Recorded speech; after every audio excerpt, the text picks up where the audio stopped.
From the Max Sisson Press Box, all care field at Badger Stadium on the campus of Arkadelphia High School, it's time for Arkadelphia Badger Football 2021. This is the Southern Bancorp pregame show. Arkadelphia, expected once again to be a power in Class 4A, will host an old rival in the Camden-Fairview Cardinals. Fairview is a 5A power, expected to compete with Hot Springs Lakeside and Magnolia for the title in the 5A South. Arkadelphia and Fairview were in the same conference for decades before consolidation of two Camden high schools and reclassification separated the Cardinals and the Badgers. But longtime fans remember many epic battles between the two teams. One of the most exciting was just last year when the Badgers nailed an extra point in overtime to take a 21-20 win over the Cardinals in Trey Shucker's first game as Arkadelphia's head coach. The Badgers won their next two non-conference games before an open date and 3 COVID cancellations kept the team on the sideline for almost a month. Arkadelphia finished 6-1 in the regular season and won 2 playoff games before Warren ended the Badgers season at 8-2. Fairview finished 6-5 in the regular season last year and won 1 playoff game before its season ended at Harrison in the second round of the playoffs. The Cardinals, however, return 8 starters on offense and have 2 linemen headed to Division I colleges next year. For Arkadelphia, you will hear familiar names again this year. J. Sean Davis, Braylon Bailey, Alex Loy, Latonio Hughes, and a host of returning linemen. But look for breakthrough years from linebackers Landon Kewen and Marvion Berry. And then there is the position that everybody is talking about. Donovan Whitten, starting linebacker and backup QB as a sophomore, has made a smooth transition to quarterback. At 6'2", 215, he has a strong and accurate arm. It promises to be another exciting year of Arkadelphia football, and we're pleased to be with you again for this live stream. You heard the voice of Chase Hartzell last year, during pregame in particular. Chase will be the featured game analyst this year, so he'll join me to call the game. My longtime broadcasting partner, Jim Rothwell, will be our statistician again this year, and Jim will bring us reports at halftime and in postgame. Franco Zuniga and Coleman Callan will be on camera tonight, and the quarterback of our broadcasting team is Chris Babb. Chris engineers and directs the live stream, and he'll host the pregame and halftime segments, and sometimes we just hand him a headset. This is Jeff Root, and it's a pleasure to be back with you for my 35th year of play-by-play for my alma mater, Arkadelphia High School. When we come back, Chris Babb will visit with Arkadelphia head coach Trey Shucker. This is Arkadelphia Badger Football 2021. At Southern Bancorp, we are wealth builders for everyone. We see building wealth as helping people succeed in creating strong financial futures. For some, it's having tools to build credit and buy a first home. For others, working with our award-winning SBA team to launch or grow a small business. And still others might use our unique savings plan today to save for tomorrow's dreams. Wherever you are on your wealth building journey, Southern Bancorp can help. Stop by or visit banksouthern.com to get started. Southern Bancorp, member FDIC, equal housing lender.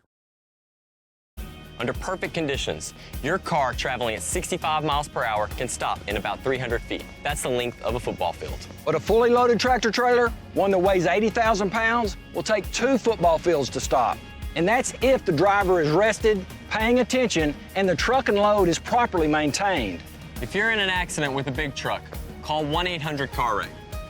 Get the experienced team that's going to be on your side, by your side.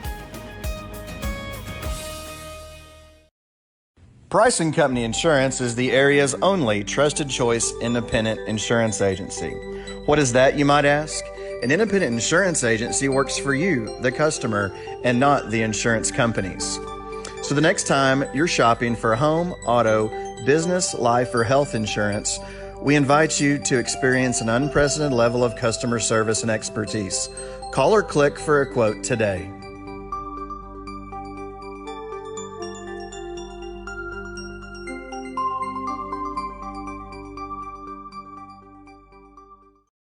For over 75 years, Mary and Martha's Florist and Gifts on Main Street in Arkadelphia has served the people of Arkadelphia and her surrounding communities, providing a wide variety of floral and gift needs. Do you have a special occasion that calls for just the right touch of creativity?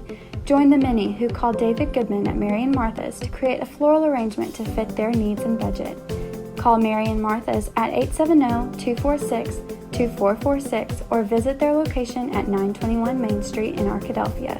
Mary and Martha's Florist is a proud supporter of the Arkadelphia Badgers. Welcome back to the Southern Bancorp pregame show, the first one of the 2021 season. Chris Babb joined by Arkadelphia head coach Trey Shucker. And each week, this interview with Coach Shucker will be brought to you by Austin Wingfield State Farm, 620 Pine Street in Arkadelphia. Give them a call at 870-246-2162. Well, Coach, there's a newness in the air. It's a new season. We haven't done this in a while, but it's exciting to be able to talk about a football game, the first football game of the year, your second year, but your first year and having a full off season. So I would imagine that the difference between when we sat in this spot previewing Camden-Fairview last year in 2020 to this discussion we'll have about the game is significantly different because of your ability and your staff's ability to have an entire off season. It is completely different from a year ago today, and having that off season, having a summer to where we can go to team camps and 7-on-7s and do normal things is so crucial to the development and preparation for the season. And we're just so much further ahead than we were last year. It's just great. It feels good to be back in here doing this and having a game day and things are normal. It's exciting. It would have been your first spring football session anyway because you were hired last summer. But then you talk about those summer practices, lots of team camps, and for the first time in a while, Arkadelphia went to some 7-on-7 tournaments. Because of your offensive philosophy, I can see, and especially having a new quarterback with personnel and receivers and everybody, particularly for the offense, but also defensively as well. I can see where those could have been particularly valuable to what we'll see tonight. And did those 7-on-7 tournaments and events have the effect on your offense that you were hoping for? Absolutely it did, which, we like to throw the ball around a little bit, and, having those 7-on-7s allows us to go do that and compete. And, that's one of the biggest things that I take away from 7-on-7s. It's a competition. Right. Team camps are competition too, but those 7-on-7 tournaments, there's a winner and there's a loser. So it's a competition. So that's one of the biggest things that I like taking away from 7-on-7s. I know there's a big discussion on, if it's important to the game or not, but I think it is in that aspect of it keeps the kids competing and playing for something during the summer. Really big for our defense playing the ball in the air, getting lined up and covering receivers. Obviously big for our receivers and quarterback on timing, learning how to get open in routes and just playing fast.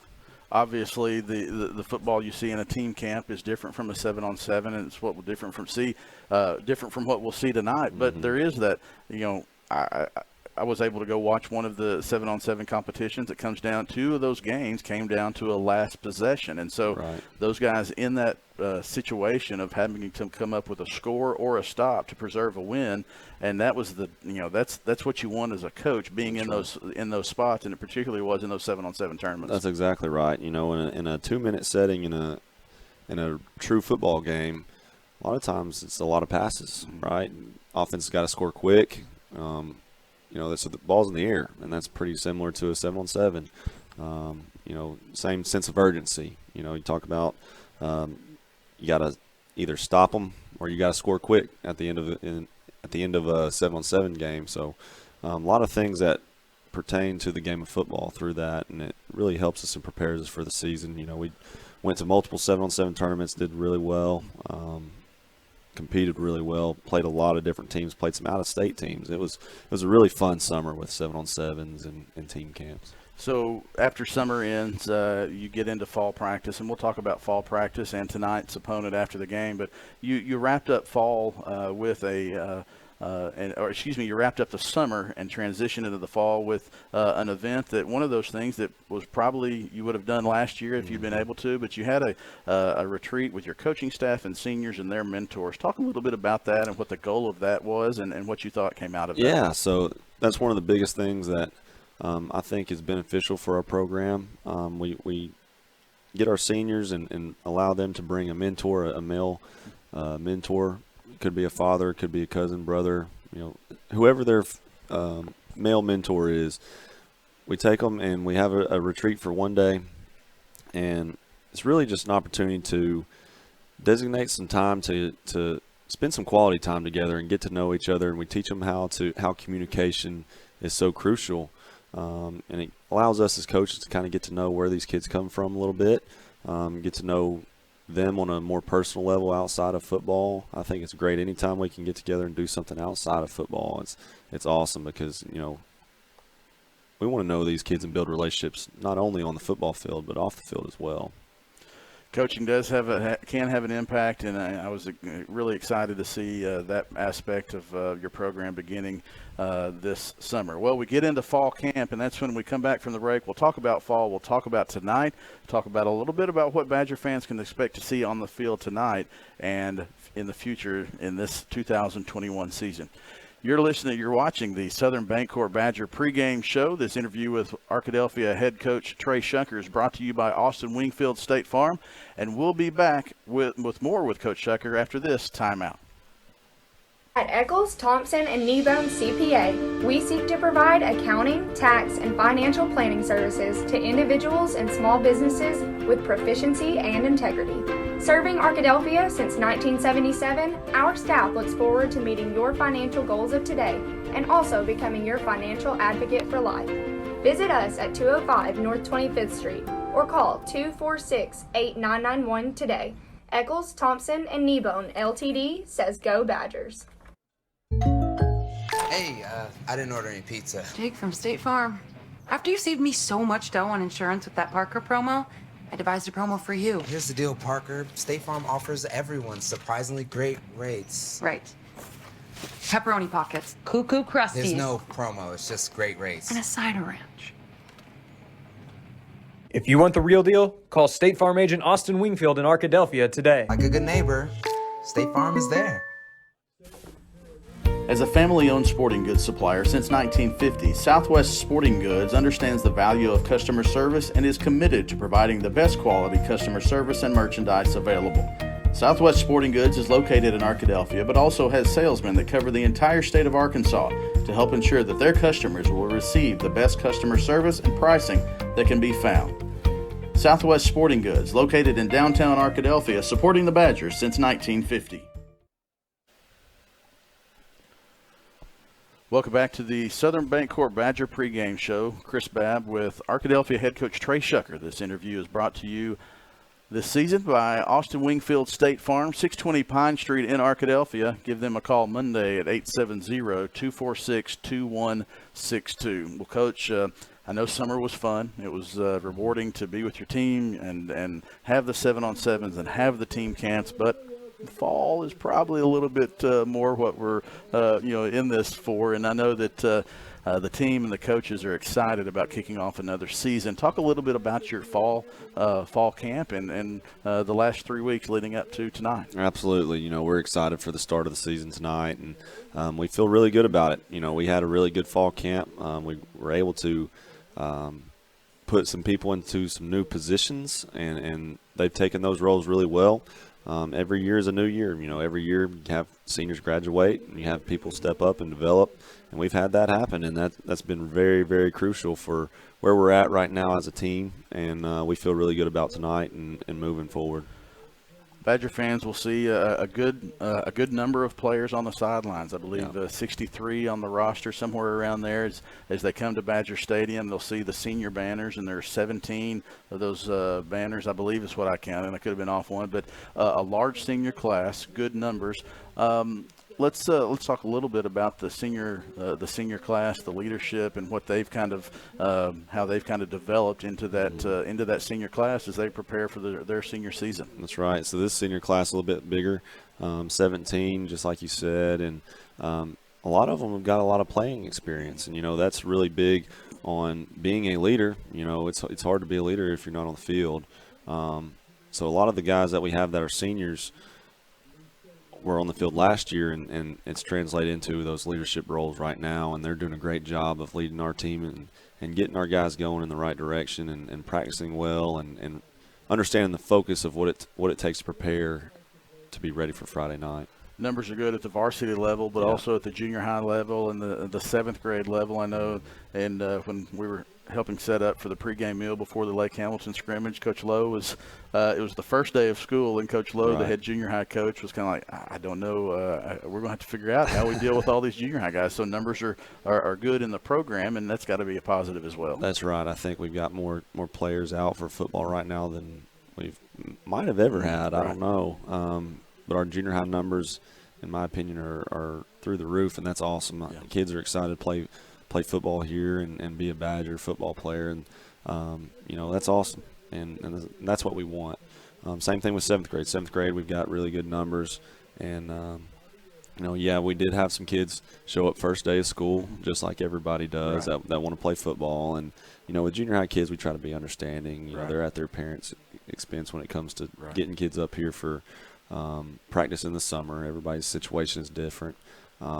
So we did have quite a few show up that first day of school that was not here in the summer, but a lot of those were, all those were in the off season, all spring. So it's not like they just showed up and wanted to play, but we're excited about it. The kids are excited about it. We're ready to get going with the game tonight. Let's talk about the game. Kickoff is just a few minutes away, Arkadelphia and Camden-Fairview. Let's talk about your team. Offensively, then we'll talk defensively. Offensively, if those who were at the Lake Hamilton scrimmage saw a mix of running the ball, particularly with Jay-Sean Davis. You saw Donovan Whitten get his start at quarterback, and a good number, 17 of 24. I think it was 341 yards and 4 touchdowns. Jay-Sean had 3 touchdowns.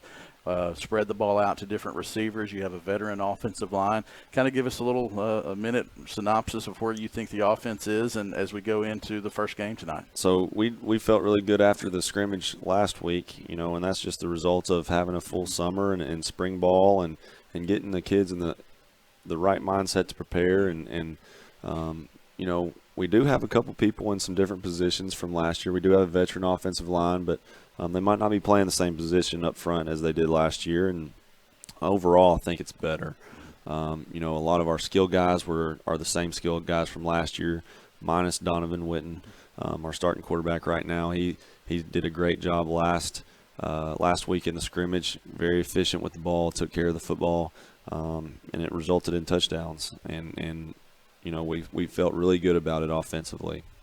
Defensively, you have some new names there as well. You lost some players on defense, but you have to replace those as well. I know that in talking to some of the players, they feel like defensive line could really be a strength of this team as far as being able to rotate players in and out. Talk about this defense. Yeah, so I would say it starts with the defensive line. We've got more depth on our defensive line than we've had, and that's just a testament to the preparation and the work that those guys put in over the summer, and we've got probably 6 guys deep that we feel really, really good about putting in at any given time on a Friday night, and that's so crucial to be able to roll those guys in and continue to put pressure on the opposing offense. Our linebacking core is experienced. Our 2 inside backers are the same inside backers from last year, so we feel really good about those guys as well.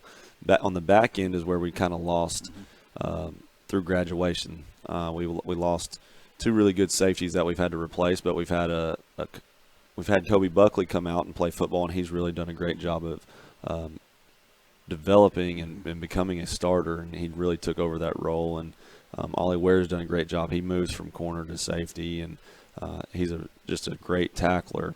So we kind of move him around at that safety spot and do different things. But we've also had, Latonio Hughes has had a great summer at corner. He also plays on offense, so he's one of those two-way players that gets a lot of reps, and you'll see a lot of reps from him tonight.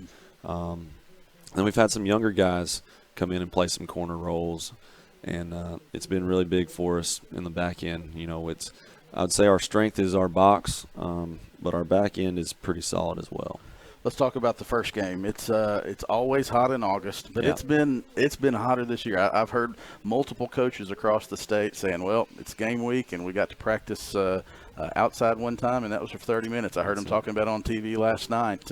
It's been, and I was telling some of the players Monday, you got to start hydrating because your adrenaline's going to kick in for the game. It's different. What are some of the things as a coach you look for in a first game? Yeah, generally. So it has been a difficult week with practice, being it probably was the hottest week of the summer and hopefully the hottest week of the fall. Really. I hope we don't have it like this again. But so it has been difficult. We've had to make some adjustments and do different things just like everybody else. But, out of the first game, I want to see us go execute and show that we're ready and prepared and, that we've done really well preparing all summer. And I expect to see that tonight. I think our guys are ready. Our guys are excited to play. It's so great that we're here at home in Badger Stadium tonight, and start off the season here at home is big in my opinion. Our kids are so ready and fired up, and I expect them to come flying out of that tunnel and ready to go. Well, it is about time. The Badgers are almost ready to make their way out of the field house and down the Badger winning walk, and it is about kickoff time. Coach Shucker, we thank you for taking your time to join us. Each week, Coach Shucker's visit in the pregame show will be sponsored by Austin Wingfield State Farm in Arkadelphia. We'll be back with more of the Southern Bancorp Badger pregame show after this timeout. Everyone's known for something. Ours is simple. At the Southwest Auto Collection at iDriveSWA.com, you get the absolute lowest price on America's best brands: Ford, Lincoln, Chevy, GMC, Buick, and Chrysler, Dodge, Jeep, Ram. The best selection and the lowest prices guaranteed. And we deliver anywhere in the state, plus tires for life. It really is that simple. Visit us today, the Southwest Auto Collection, I-30 exit 78 in Arkadelphia, or online at iDriveSWA.com. Locally owned and operated, Java Primo is the official coffee house of ArkadelphiaBadgerTV.com. At Java Primo, amazing coffee is just the beginning. In addition to coffee, drinks, and desserts, we also have wonderful options for breakfast, lunch, and dinner. Shop our gift selection 24/7 online at javaprimo.com or visit us on Main Street in historic downtown Arkadelphia. Java Primo Coffee House, Cafe, and more says, Go Badgers! At Southern Bancorp, we are wealth builders for everyone. We see building wealth as helping people succeed in creating strong financial futures. For some, it's having tools to build credit and buy a first home. For others, working with our award-winning SBA team to launch or grow a small business. And still others might use our unique savings plan today to save for tomorrow's dreams. Wherever you are on your wealth building journey, Southern Bancorp can help. Stop by or visit banksouthern.com to get started. Southern Bancorp, member FDIC, equal housing lender. Welcome back to the Southern Bancorp Badger pregame show. Chris Babb along with Chase Hartzell, and Jeff Root will be along in just a few minutes. But Chase, we see the captains coming out on the field. We see a couple of them, easier than you see others with a couple of those bright shoes. But it is time for the kickoff of the 2021 season. Arkadelphia and Camden was exciting last year. It's shaping up to be an exciting one tonight as well. It is indeed, and looking back at last year's matchup with Camden-Fairview, an overtime thriller against the Cardinals. The final result of that one, a 21-20 road victory for the Badgers. The Cardinals last year, when we look at them at a glance, got off to an up-and-down start last season. They dropped 4 of their first 6 games, including that classic against the Badgers at home. But from there, the Cardinals rolled off 4 straight victories before being taken down in heartbreaking fashion at the hands of a very good Harrison Goblins team that ended up making a deep playoff run. And this was something that was interesting last year. Each of the Cardinals' losses decided by a touchdown or less, and each of the victories was decided by at least 25 points or more. So, long story short, in 2020 for the Cardinals, if they lost, it was going to be a close game, but if they won, they were winning big. And so, very high expectations for the Cardinals coming into 2021. Looking at Hooten's Magazine's preseason rankings in the coaches poll, Camden-Fairview ranked number 3 in the 5A South, coming in and number 8 in 5A. And also just this past week, the Arkansas Democrat-Gazette releasing their Super 6 teams for the 5A classification, and they were ranked number 5 in that poll. So definitely some high expectations for the Cardinals heading into this season. This is a tough, scrappy team that's got a lot of athleticism, and they're gonna bring a fight for sure every single game that they come out to play. Well, Chase, we'd like to welcome you to the broadcast full-time. Chase is a sophomore at Ouachita Baptist University in the Communications and Media Department, Sports Media program. You see the captains on the field for both teams. For Arkadelphia, Tucker Johnson, Alex Lloyd, Darian Beard, and Landon Kewen is at midfield. For the Camden-Fairview Cardinals, number 24 is Jatoni McGee. Number 58 for the Cardinals is Timothy Dawn.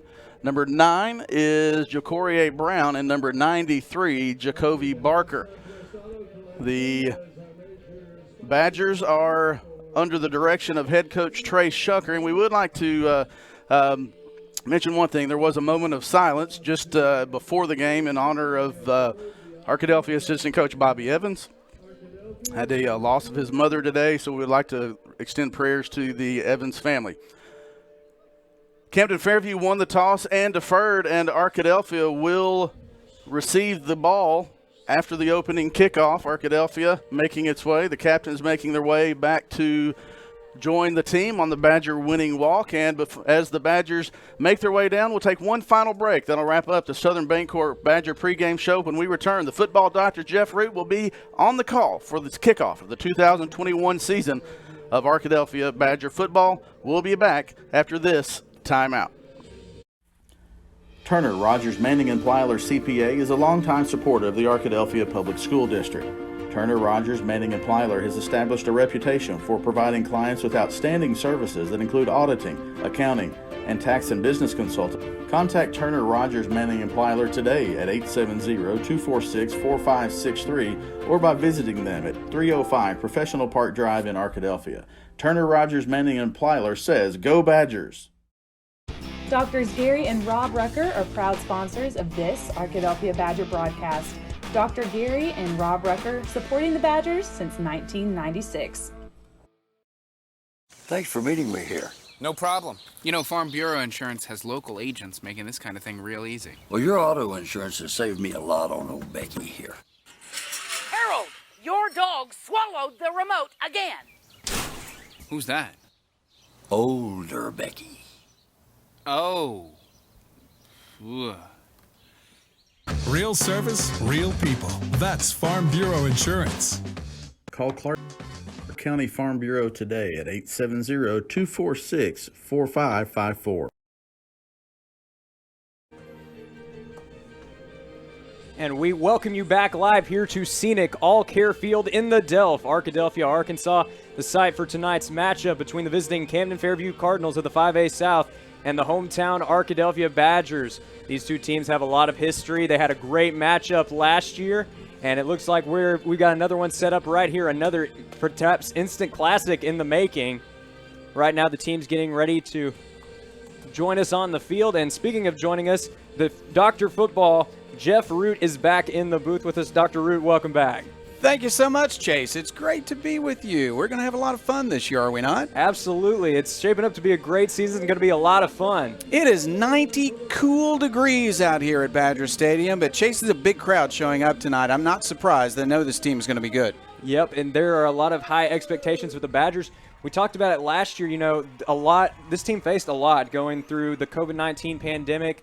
Didn't have as much experience perhaps as some earlier incarnations of the Badgers teams that we've seen over the past 5 or 10 years. But this is a team that's going to fight.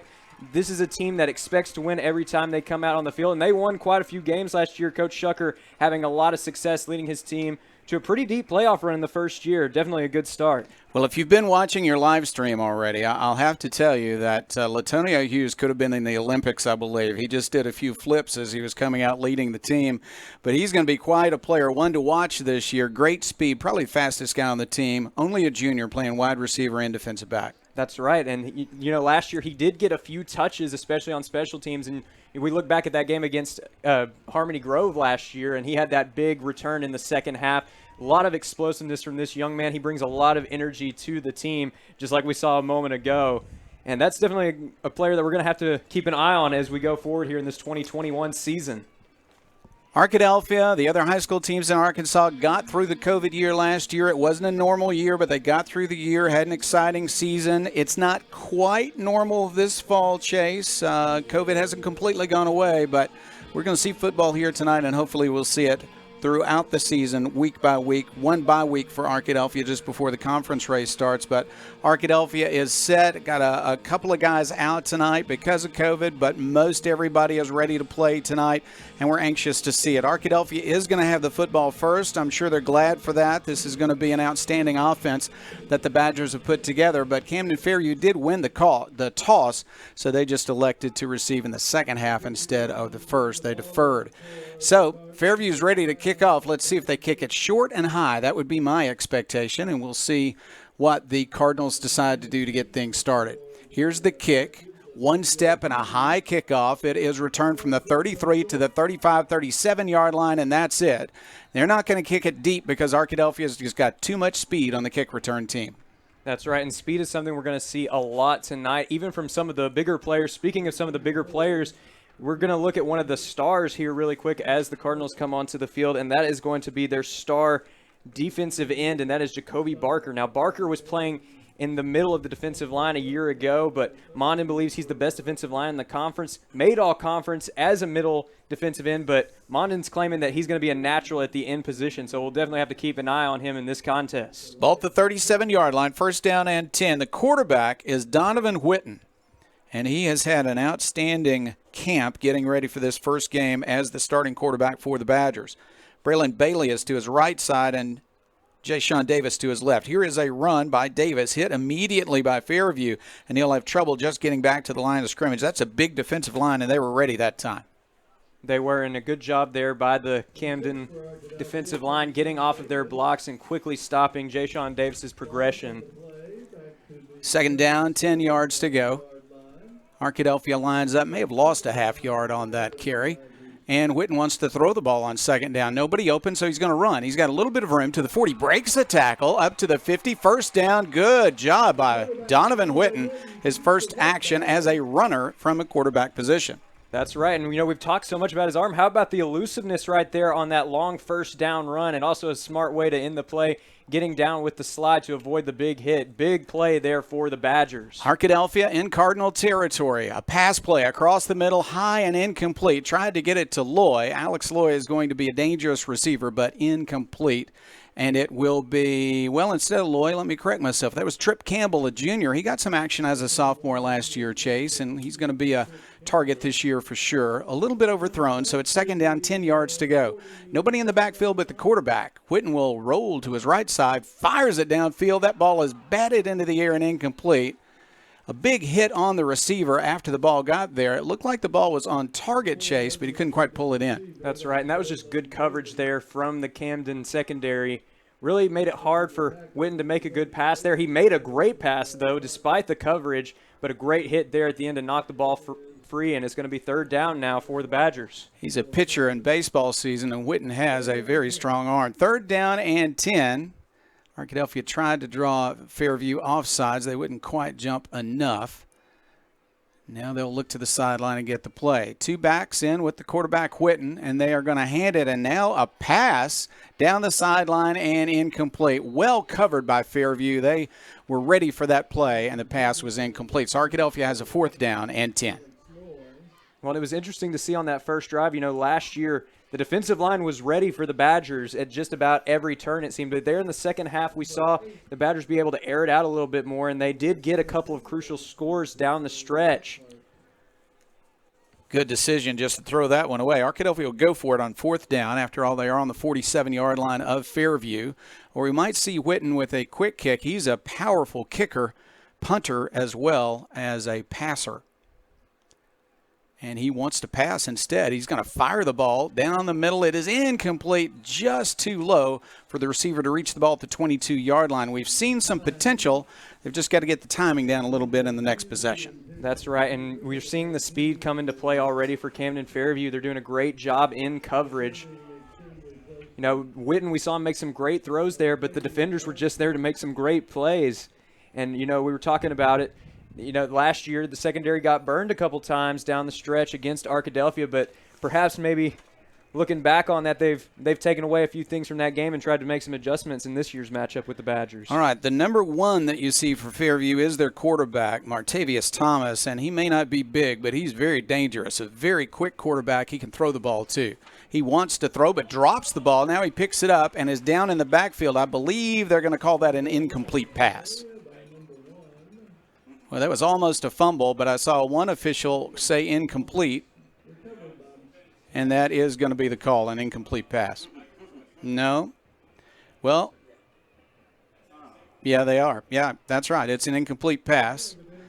One official called it immediately. He was behind the play. A couple of other officials were not so sure, but they did get together and decide incompletion. So 2nd down and 10 yards to go.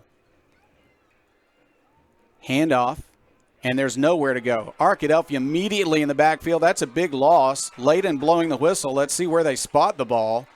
Arkadelphia with great penetration, Chase. What a job by the defensive line against a much bigger offensive line. That's right, and Max Wilson, the junior, got off his block very quickly and went right after the ball, got the ball carrier behind the line of scrimmage for a couple-yard loss there. Great play there for the Badgers, and already trying to force a 3-and-out here on the first series for Camden-Fairview. 3rd down, 13 yards to go, ball on the 44-yard line of Fairview.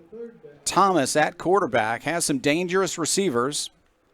He'll send one man in motion and pitch it to him, but he's hit in the backfield. He'll escape that tackle, but not the next 3, 4, 5 Badgers, and it's 4th down and long.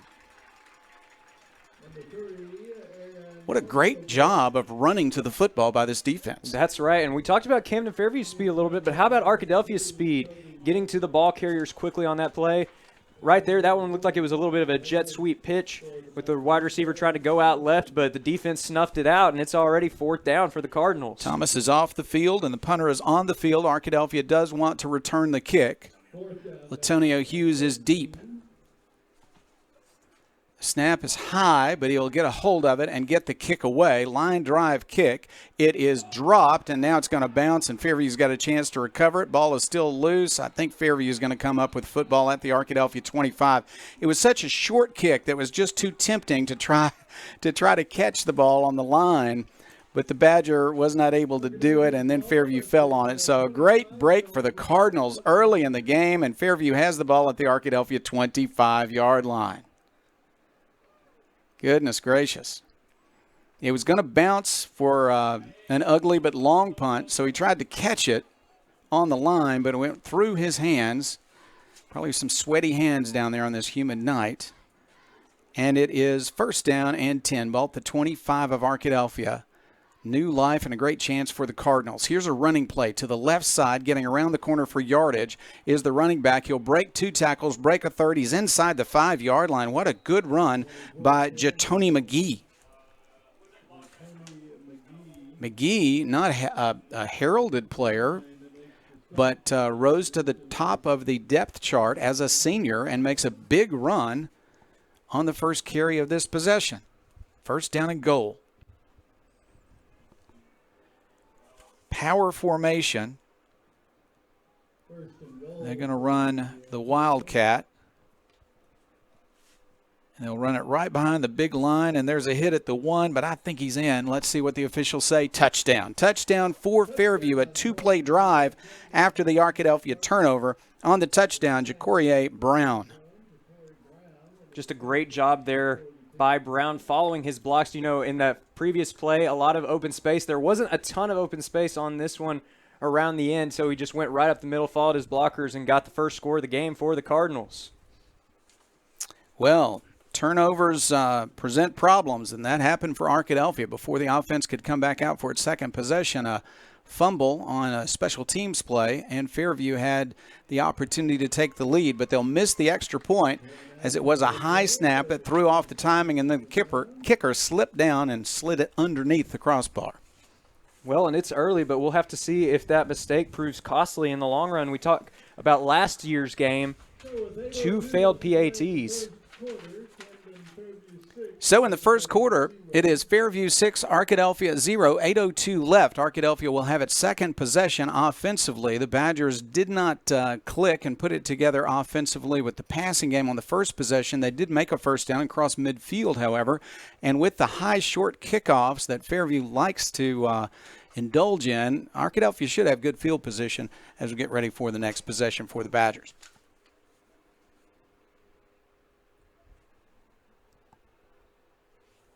Arkadelphia sets up. They know that this might be a high short kick, so they've got people in position to receive it. In fact, in the spot where we can expect a high short kick to come, at least it went to this spot last time. It was Alex Loy who is prepared. And the Badgers have been in this situation before. This is very reminiscent of how last year's game started out. The Cardinals got the early score, but the Badgers, shortly after that score, picking up some momentum and turning the tide in their favor. So we'll see if they can do the same here in this 2021 matchup. Lining up for the kickoff is Nasser Khan, and he will kick it down the middle this time and a little bit longer. It's going to be allowed to bounce at the 20, picked up at the 17-yard line, and returned up to the 25-yard line, trying to break a tackle there and going down near the 25-yard line for Arkadelphia's Braylon Bailey. And a good return there from Bailey, trying to get to the outside there. Had some good blocks, had a little bit of open space, but a good open field tackle there by the Cardinal in coverage. It is a warm night, a humid night, so conditioning will play a part in this game. We haven't seen any problems yet. We'll look for that kind of activity in the second half, but Arkadelphia has been working hard, trying to get ready for this weather. They knew it was going to be hot to open the season. It almost always is. Fake a handoff, a pass. It is incomplete. Well read in the secondary by the young man who scored the touchdown a few moments ago. Playing from a secondary position, to Jatonio McGee stepped in front of it, and if he had caught the ball, would have had a touchdown. Yep, definitely a close call there for the Badgers, and just a great read by McGee. He read that one right out of the snap. Second down, 10 yards to go for Arkadelphia. They want to throw it. Here's a pass complete. That's enough for a first down. That was well-timed and a good catch. Good hard throw. We have seen already, Chase, what a good arm Mr. Whitten has. He does, and he was able to resist the pressure well right there. They were coming in pretty hot right there, but was able to make the read and make a great throw right on the money for the first down. Alex Loy on the catch. Back to pass, 4 receivers on the left side. They'll hit Bailey as soon as he makes the catch. He'll fight for yardage. I think they'll spot it closer to the 43-yard line, so that's a gain on first down. Pick up 4. Second down, 6 yards to go. Ball at the Arkadelphia 43-yard line. Donovan Whitten once again at quarterback. 3 receivers on the right side, 2 on the left side.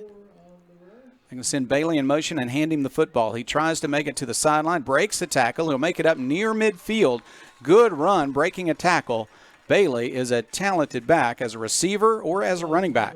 That's right, and you can see right there, learning a little bit from that kick return, found a little bit of open space, almost got wrapped up at the ankles like he did a few plays ago, but was able to shake it off and get to the outside and pick up the first down for Arkadelphia. Ball at midfield, 50-yard line, first down, 10 yards to go. Arkadelphia was still in the first quarter, Fairview leading 6-0. Back to pass, Whitten will throw short. Is that ball caught? Yes, that's a good catch near the turf. It was thrown where only Bailey would have a chance to catch it, and he did come up with it. Bailey's looking good here early. He is, and really just great route running from Bailey, and great job by Whitten putting the ball on the money. Short, effective passes working well for the Badgers early on. Picked up yardage to the 47. Now they're going to run it, and there is Davis, and that defensive line is ready for him as he'll have no hole to run through, but he's going to fall forward, but he's a big, tough running back. Got maybe a yard up to the 46-yard line. Third down coming. They need 6 yards. And something that we've seen so far, a lot of times we see teams run to set up the pass, but here maybe the Badgers having to pass a little bit to set up the run because the Cardinals' defense is ready for it. Davis stays in the backfield. They're going to fake it to him and pass. Now they'll throw it to Davis. Ooh, but he's hit immediately and will not gain yardage. Fourth down coming. May have lost a half yard. They're well prepared on defense and seemingly covering every pass pattern for Arkadelphia. There's going to be a timeout on the field as Arkadelphia faces a fourth down. Timeout called on the field, and we'll take a break. We're in the first quarter of action. 5:59 left. It is Fairview 6, Arkadelphia nothing. We'll be back after this. The Board of Directors of South Central Arkansas Electric Cooperative believes in the necessity of high-speed internet access in rural South Central Arkansas. South Central Connect was created to fill a need other internet providers are not able to provide to our area. South Central Connect, through our local cooperative, brings the necessity of internet service to your house, much like they did electricity in the 1930s. Sign up today at southcentralconnect.com or call 855-269-3429.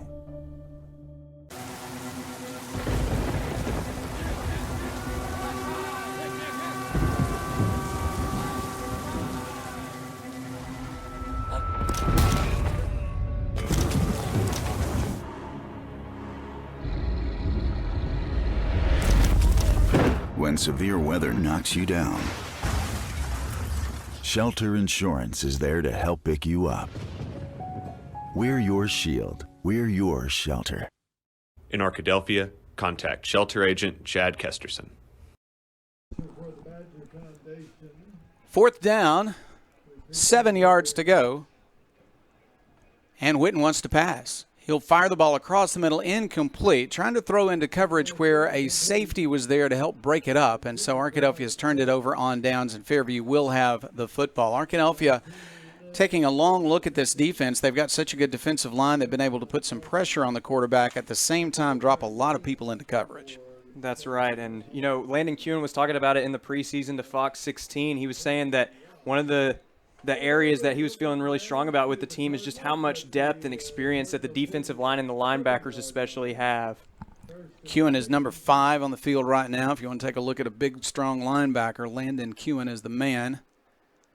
Standing at the 49 of Arkadelphia. Badgers line up defensively. Here is a running play, and they're going to spin and make nothing. What a good job by this defensive line. Again, they're outsized. 2 of the offensive linemen for Fairview are headed to Division I colleges, and yet that defensive line is holding its own and better. That's right, and just like you mentioned there, we've seen a Baylor commit, and we're waiting to hear back on the second commitment right now. But there's some big, strong linemen up there for Camden-Fairview, some of the best in the 5A classification. But Arkadelphia getting through right now, making some good plays on defense. Gain of only 1. McGee in the backfield with Thomas, the quarterback. Thomas will hand off. Here's McGee looking for room. He's hitting the backfield and will lose yardage. And that's a big hit by Kuhn. And 2 other Badgers helping out. Badgers doing a great job of getting off their blocks right now and bringing some pressure with the linebackers coming up, and they're taking advantage of the mismatches right now, able to get through and make some big plays. And now forcing a 3rd and long for the Cardinals, putting them in a tough situation early on in the contest. The quarterback, Thomas, is a very good runner, and we haven't seen that yet. We'll see what he'll do in a passing situation, 3rd down and long. He wants to pass. He'll throw deep across the middle. He'll throw an incompletion, well covered by the Badgers, intended for their fast receiver, Aaron Alsobrook. And that was a good job there by the secondary. The wide receiver looked like he might have broken through there and made the catch, but just a great job getting up there and getting a hand on the ball to misdirect it, and that is going to force 4th down now for the Cardinals. Fairview will line up for the punt, going to play the field position game. They got a turnover on their last punt, their first punt of the game. Now they're going to line up and kick again, and Arkadelphia will not send anyone deep this time. It's a high snap. He bobbles it, but will get the kick away. It will wobble, and it will be allowed to bounce from the 25 down inside the 20. It'll stop at the 19-yard line, and Arkadelphia will get the ball back. A little farther distance to cover, but Arkadelphia will have the ball trailing by 6, 4:35 left. We are in the first quarter. I want to say thank you to all of our sponsors. Andy's Restaurant has joined us this year as a new sponsor. We're very excited about that. I love their biscuits. Chris Babb, have you eaten their biscuits? He is nodding. Yes, he has eaten their biscuits. Andy's Restaurant, we are glad that you have joined us. Also sponsoring Austin Wingfield State Farm, Blake Bell, Edward Jones, Blend Real Estate with our friend Kerry Garnett in San Diego, Chad Kesterson, Shelter Insurance, and we will bring in many more sponsors as we go through. But first, a first down play. It's going to be a gain on the run up near the 25, maybe the 26-yard line. Some tough running on the inside. And Ja'Shawn Davis showing the difference right there with his size. He's so strong. A lot of running backs in that situation would have been taken down, but he's able to use his strength to fight off the tacklers and get a few extra yards. Other sponsors, Clark County Farm Bureau, Eccles, Thompson, and Kneebone, Gary and Rob Rucker, Israel Wardlaw Farmers Insurance, and Java Primo. We got a timeout on the field, so we'll take a break. We're in the first quarter, 4:12 left in the quarter, and Fairview leads Arkadelphia 6-0. We'll be back after this. Financial investments are very important, but so are the investments of time, patience, and encouragement our young athletes receive from their coaches, teachers, and mentors. Blake Bell, one of your Arkadelphia Edward Jones financial advisors, understands this. That's why Blake Bell of Edward Jones is a proud sponsor of the Arkadelphia Badgers and the Badger Pride Marching Band on ArkadelphiaBadgerTV.com. For all of your investment needs, call 870-246-5974 or visit EdwardJones.com. Edward Jones, member SIPC. After the break on the field, back to action. Second down for Arkadelphia. They're going to need about 4 yards to go. And the Badgers are going to line up with Witten at quarterback, leading Arkadelphia in his first game as the starting quarterback. Up the middle it goes. That's going to gain yardage, but not enough for a first down. So a very important third down coming, Chase. With still 4:11 left, clock running. Arkadelphia would love to drive down and even take the lead right now because Arkadelphia's extra point team has been strong for years now, and they have beaten Fairview in the past by 1 because of an extra point. So we'll see what happens this game. On third down and short, Arkadelphia lines up and a flag goes down. And I believe perhaps Fairview got a little too close to a Badger, may have touched a Badger offensive lineman, and that's going to be a gift of a first down. Yeah, but that was a good job right there, throwing the defense off a little bit, making them think the snap was coming, but just a great job there by Witten on the snap count, throwing off the defense. And now first down for the Badgers. Arkadelphia lines up, first down and 10, and they want to pass again. Witten stepping up, in some trouble. Now he's going to run and make some yardage up to the 35, 40, 45, and out of bounds near midfield. Witten can throw the ball. Witten can run the ball. He can, and, you know, look at that. This is the second run already here in the first quarter of more than 10 yards for Witten. I think we were focusing a lot on his arm coming into this game, but he's showing that he's a threat with his legs as well. Arkadelphia on the move now. First down at its own 47-yard line. Witten wants to throw. He will throw. It is dropped and incomplete. Hughes tried to turn and run with it before he had to hold a good grip on it, and so it's incomplete. He'll get another chance. He's a star receiver. Second down, 10 yards to go for the Badgers. Still a great throw there by Witten, and something that I've noticed already, he's confident and he can roll out either way, is confident enough to throw across his body and try to make some tough passes, and he's putting it on the mark. Definitely an impressive performance thus far for Witten. Davis is the running back, standing next to his quarterback, Witten. They'll look to the sideline to get the play. 3 receivers on the left side. And our camera's having a bit of an issue right now, but I think you're still going to be able to hear me. That pass is incomplete. We'll just do radio for a couple of minutes. Oh, camera's back, working through it.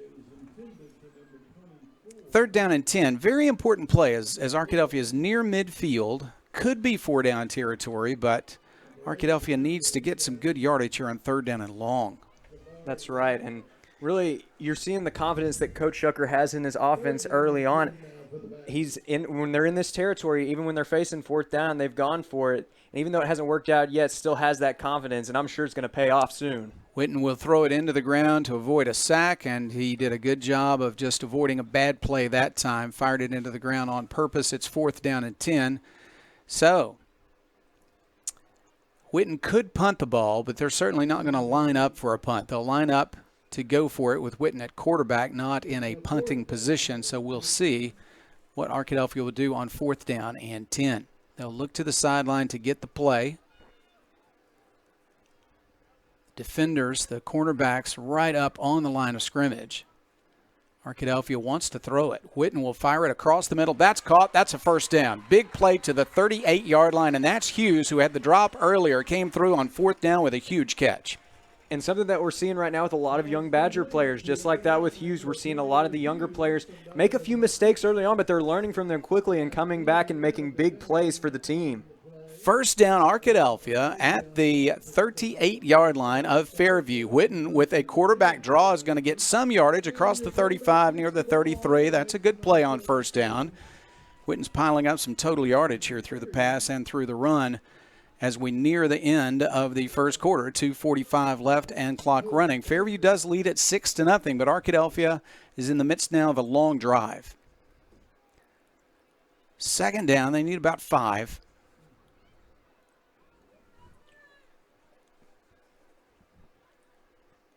Davis to the right of his quarterback. Jayshawn Davis, a tremendously dangerous offensive player. Pressure, and they're going to take the ball away from Witten and run with it. This is an incredible play for Fairview that's going to result in a touchdown. He was hit as he tried to throw, and the defender just simply took the ball away from the quarterback and will run for a touchdown on a fumble recovery. The ball was never really loose. It was in the quarterback's hand, and then it was just taken away as he tried to pass, and Fairview has a remarkable touchdown.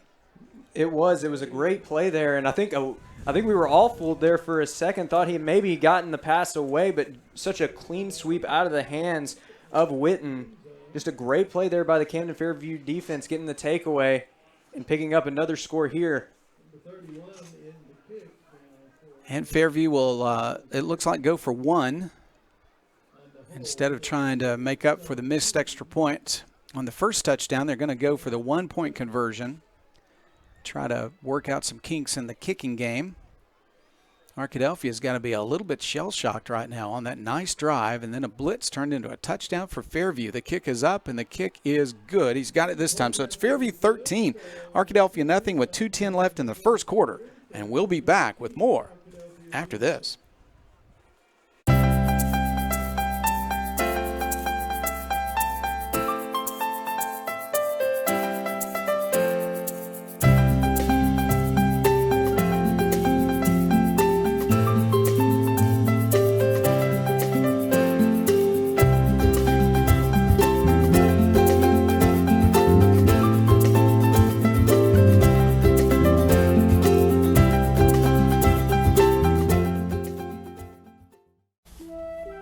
Locally owned and operated, Welch Funeral Home has been serving the Arkadelphia community since 2005.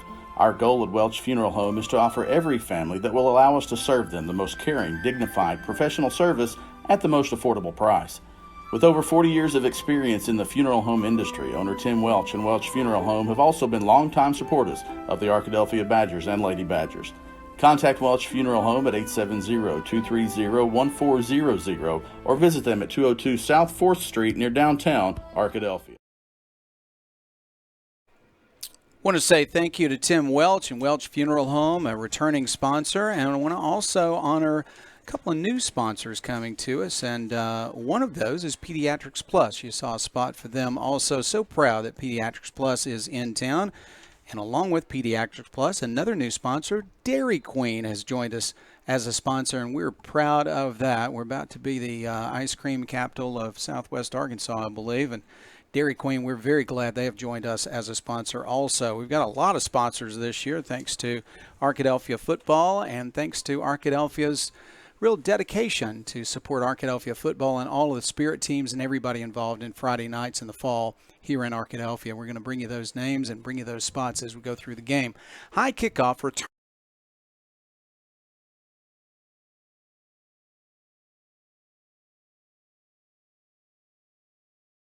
Arkadelphia has good field position. Arkadelphia is not in any situation where they need to panic, Chase. Lots of time left. We're talking about still the first quarter, 1:58 left before we go to second quarter action. Lots of football left tonight, but Arkadelphia has a 2-touchdown deficit now. You're absolutely right, Jeff, and this is a situation we've seen the Badgers in before, and we even saw it last year in this matchup. They got down early, but this is a team that is perfectly capable of coming back and making this a ball game again and perhaps even taking the lead back after a while. So Arkadelphia lines up, first down and 10 at its own 43-yard line after the good return by Bailey. Davis at running back will get the carry. He'll go up the middle. He'll break a tackle, get away from one defender. He's got nearly 10 yards. I think they're going to give him 9. That's a good run on first down. That's right, and you're seeing with each drive the blocks seem to open up a little bit more space for Jayshawn Davis, and he gets a little more room to work. So you've got to feel good about that if you're on that Badgers offensive line right now, seeing those opportunities open up, and Jayshawn Davis perhaps getting a little room to work here, and Camden better watch out if he does. Fairview trying to put pressure on Witten on second and short. Witten is going to roll. He wants to throw. He will throw, and it is caught. Beautiful catch at the 36-yard line. First down and 10, Arkadelphia on the catch for the Badgers, Trip Campbell. And what a great play there from Witten, rolling to the left, throwing across his body to a man that was defended well downfield, but he was able to put it right where it needed to be, where his guy could get it and the defender couldn't. And the Badgers picking up a big first down here. And now they're going to mark off yardage against Fairview, a major infraction apparently after the play. And they're going to mark off a major penalty, and they're going to put the ball at the 21, a 15-yard penalty against Fairview. And Arkadelphia has even better field position now, a chance to knock in a touchdown before the quarter is over. Still 1:17 left. Arkadelphia lines up. Badgers are set with 2 running backs and a quarterback, and they're going to fake a run, and he wants to pass. He'll throw deep across the middle. He's open. Touchdown, Arkadelphia! Touchdown, Arkadelphia. On the catch for the Arkadelphia Badgers is the veteran Alex Loy. Here is the replay. Look at this across the middle, a beautiful pass right on target, touchdown for the Badgers, and now an extra point away from making it a 6-point contest. That's right. Put the ball exactly where it needed to be. The route was run to absolute perfection, going all the way around the secondary and picking up the score for the Badgers. Extra point attempt is up, and it is good. It is good. Arkadelphia gets 7 and gets it very quickly. We're still in the first quarter. Spencer Allen made the extra point, and it is Fairview 13, Arkadelphia 7, 1:03 left in the first quarter. We'll be back after this. At Southern Bancorp, we are wealth builders for everyone. We see building wealth as helping people succeed in creating strong financial futures. For some, it's having tools to build credit and buy a first home. For others, working with our award-winning SBA team to launch or grow a small business. And still others might use our unique savings plan today to save for tomorrow's dreams. Wherever you are in your wealth building journey, Southern Bancorp can help. Stop by or visit banksouthern.com to get started. Southern Bancorp, member FDIC, equal housing lender. Under perfect conditions, your car traveling at 65 miles per hour can stop in about 300 feet. That's the length of a football field. But a fully loaded tractor trailer, one that weighs 80,000 pounds, will take 2 football fields to stop. And that's if the driver is rested, paying attention, and the truck and load is properly maintained. If you're in an accident with a big truck, call 1-800-CAR-WRECK. Get the experienced team that's going to be on your side, by your side. And we are back live here at All Care Field. 13-7 ball game. Badgers trailing at the moment, but a big score here as the Badgers set to kick it away to the Cardinals. This one's kicked deep inside the 10. And he's got a little bit of space, some good blocks, and now he's back up to midfield. Forced out of bounds by the Badgers defenders, and we have a late penalty flag on that one. So may get a little bit of extra yardage there. May have been a late hit. But a big play there for the Cardinals regardless on special teams to open up this next series. Chase, the momentum just goes to one side and then automatically switches back to the other, doesn't it? As Arkadelphia was on a drive, then gave up a turnover for a touchdown for Fairview. After that, Arkadelphia got a drive and a touchdown and then a nice kickoff return by Fairview. I mean, it was a long, beautiful kick, but a very nice return and then a penalty against the Badgers on the tackle. So they'll put the ball at the Arkadelphia 33-yard line. Fairview offensively has scored 1 touchdown. That also was after a turnover, only a 25-yard drive. So from the 33, first down at 10 for Camden-Fairview. They'll go to the left side, a little bit of yardage, and they'll knock him out of bounds. On the carry for Fairview that time, a real speedster, Ja'Cory Brown. And Brown found some space there to the outside, but credit the Badger defense swarming to the ball quickly. Only a gain of about a yard or 2. Definitely could have been a lot more, but a great read there from the snap by the Badger defense, stopping him right there in his tracks. Arkadelphia, thanks to the fact that he stepped out of bounds before he slid about 4 yards, holding Fairview to a short gain that time by Brown. Now they're going to give him another chance. Off tackle he goes, but Arkadelphia defends it well again. Just doing a super job against a big line. Now Landon Kewen thinks that he's got a fumble return, but it's going to be after the whistle. So that is going to be the end of the first quarter. It is Fairview 13, Arkadelphia 7 after 1 quarter of play. We haven't had flawless play, but, Chase, we've had exciting play, and we're going to have a lot more here when we come back in the second quarter. We'll be back after this. Price & Company Insurance is the area's only trusted choice independent insurance agency. What is that, you might ask? An independent insurance agency works for you, the customer, and not the insurance companies. So the next time you're shopping for home, auto, business, life, or health insurance, we invite you to experience an unprecedented level of customer service and expertise. Call or click for a quote today.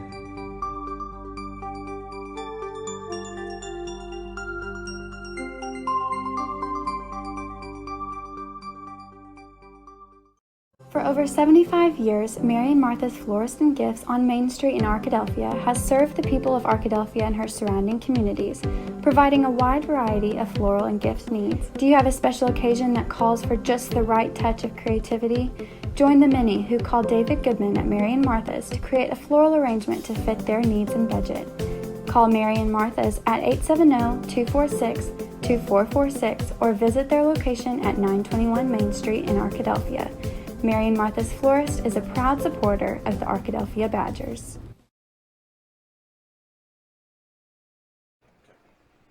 Back to the action. Fairview with the possession. Thomas wants to throw, in trouble now. He just fires it deep, and he's got a receiver who catches it. Touchdown for Fairview. It looked like an afterthought, but he saw a receiver who just went deep and was not followed, and it's a touchdown to Brandon Copeland. And Copeland right there sneaking through the secondary. Almost wonder if he went off route there, seeing the opening up towards the end zone. The quarterback, Thomas, even seemed surprised himself, but just a great read downfield. Had enough time to make the throw, and it was right on the money for a score. Extra point attempt coming. This is Nasser Khan once again lining up. Missed his first one, made the second one. His third attempt coming. And that looked better, up and good. And so Fairview with another touchdown takes a 2-touchdown lead against Arkadelphia again. It is Fairview 20, Arkadelphia 7, 11:52 left. We are early in the second quarter. Still a lot of time left, Chase. Arkadelphia has been able to score on its last possession. Looks fine, but then Fairview came back strong, long kickoff return, and then a deep pass on what looked more or less like a broken play. That's right, and we talked about last year's matchup over and over. It was an absolute stalemate out there at Camden-Fairview. We only saw 4 scores combined in all of regulation. Here we are 8 seconds into the second quarter, and we've seen as many scores in that much time. This has been a back-and-forth affair where we had more of a defensive chess match going on last year. We have more of a shootout going on right now. And just a great job by the Cardinals capitalizing on some big plays. And they find themselves up by a couple scores here with a few seconds in. I think we have seen, Chase, why Fairview is considered one of the best teams in the 5A South, a chance to really make a run even in the playoffs in 5A. They've got some things to correct. They've scored 2 touchdowns on Arkadelphia errors, and then they scored after a long kickoff return, as we said, and then a long pass. So they've got some ways to go, but their defense looks very fast and very big, and they certainly have a lot of ability to put it together this year.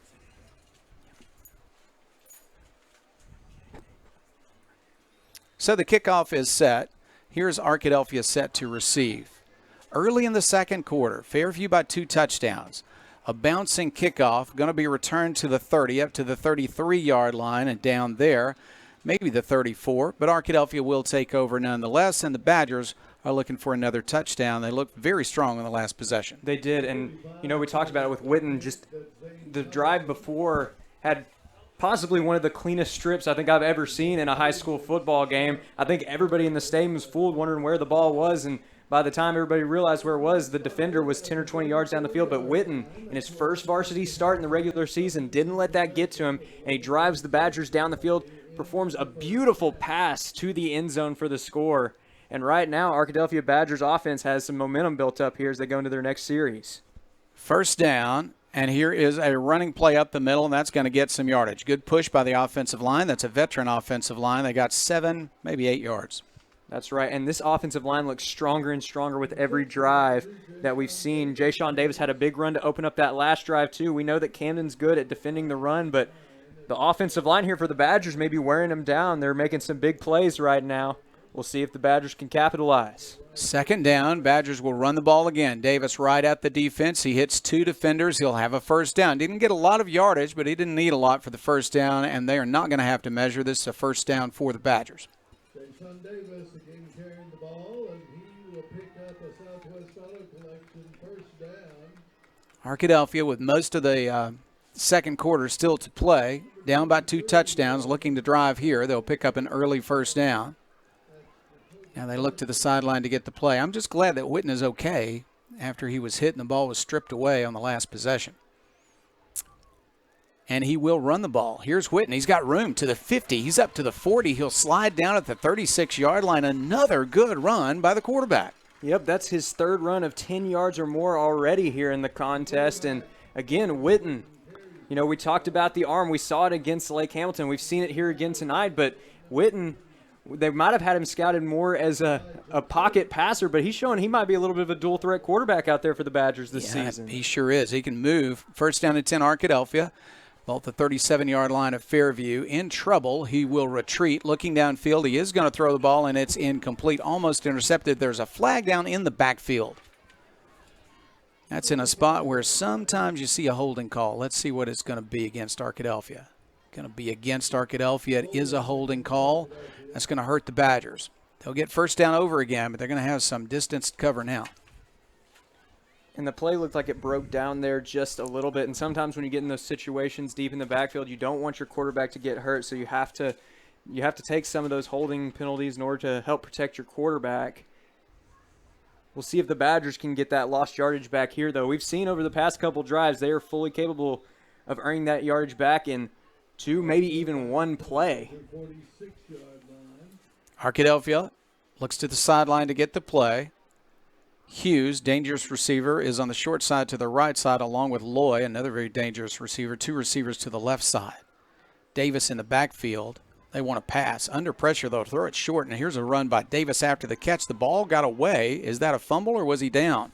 They're going to say he was down. The ground caused that fumble, and Davis is okay. He was hit low, and he hit the ground with his arm and the football first, and it popped loose. But he was down, so it's a gain. Still third down and long to the 48-yard line. The box says third, but it is second down, right? The box and the scoreboard both say third down. It looks like they are going to call it third down. Did I miscount, Chris, or is it not second down? Back to pass. Witten will throw deep down the right sideline. 2 defenders there. Loy reached for it but couldn't pull it in. Incomplete. And good coverage downfield right there. Loy ran his route pretty well right there, trying to bring it in by the sideline, but just excellent coverage there. Had a couple of Cardinals defending him and defended him well. And that's going to bring up fourth down now for Arkadelphia. We're trying to get an explanation right now on why it's fourth down instead of third down. And they're calling it fourth down. By our thinking, it should be third.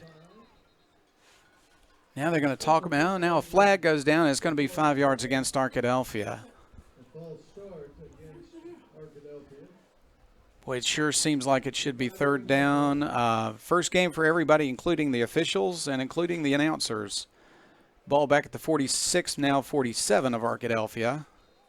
They still have fourth down in the box and on the board, but here in the press box with the coaches next door, we're not sure why it is fourth down. High punt. It'll be allowed to bounce, and it will take a bounce. It bounces off a Fairview Cardinal, but he fell right on it. Oh, almost a turnover. That would have helped Arkadelphia immensely. First down for Fairview at the Cardinal, 23-yard line. And with 9:28 left, Fairview leads at 20-7. We'll be right back, and we'll keep it here. All right, thank you. We'll keep it right here. And you could see on that last play just a collective sigh of relief on that Camden-Fairview sideline. Great awareness by the man back deep. He felt the ball bounce off of him, and he was able to recover quickly, but could have been disastrous indeed for the Cardinals. So Fairview will line up in the shotgun with Thomas having just thrown a nice long touchdown pass on one of his few passes tonight. He's ready for the play now that he's adjusted his jersey, and he wants to fire the ball into the flat. It's complete. There is a run against Arkadelphia that won't go much of anywhere. There's a tackle at the 25-yard line. Very short gain. Arkadelphia's defense continues to play well. And we really haven't gotten to talk too much about Thomas tonight, but how about this? You've probably heard of dual threat quarterbacks. You've heard of dual sport athletes. How about a dual sport, dual threat quarterback? Thomas, a commit to the University of Arkansas, a star player on the baseball team at Camden-Fairview, and he's using his tools here on the gridiron as well. Yeah, he's a good shortstop. Here is a run to the right side, almost nothing there, just a short gain again. 3rd down and long coming. Arkadelphia has defended well. This 20 points that you see for Fairview is not the result of bad defense for Arkadelphia. It's the result of a couple of turnovers and one good long play for a touchdown by Fairview. 3rd down, and they need about 6.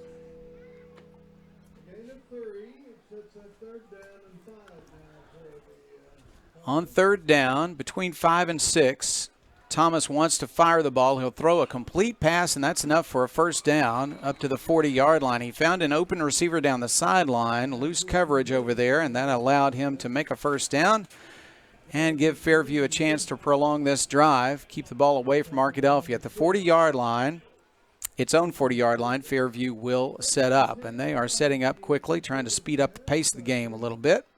McGee at running back next to his quarterback.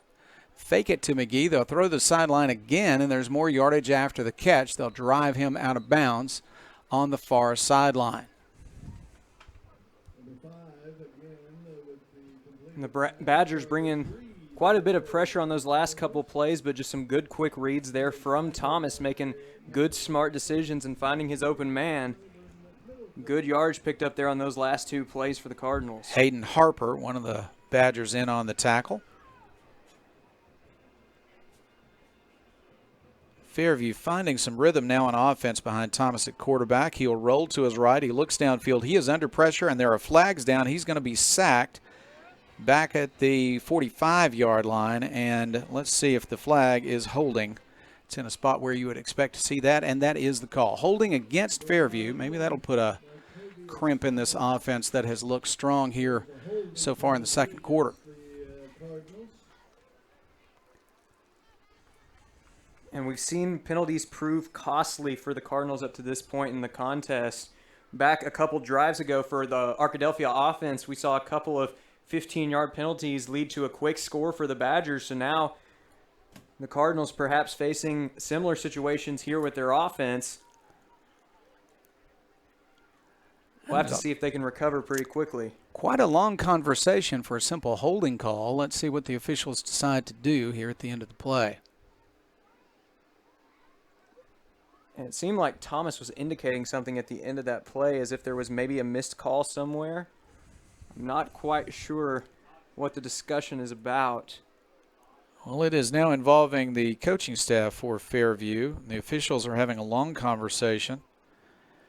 I saw a holding call. I mean, he signaled holding. And now we're going to take a break for the 2 teams. And so let's talk for a minute, Chase. And it's 20-7, 7:48. It has been a game so far in which Arkadelphia has been a bit snake bit, but as we've said before, plenty of time and a high-powered offense for Arkadelphia. They just need a few more breaks to come their way, and they need to play with some consistency when they have a down and distance that is working against them. They've had a few problems there. That's right, and really we've seen a lot of efficiency from the Arkadelphia offense.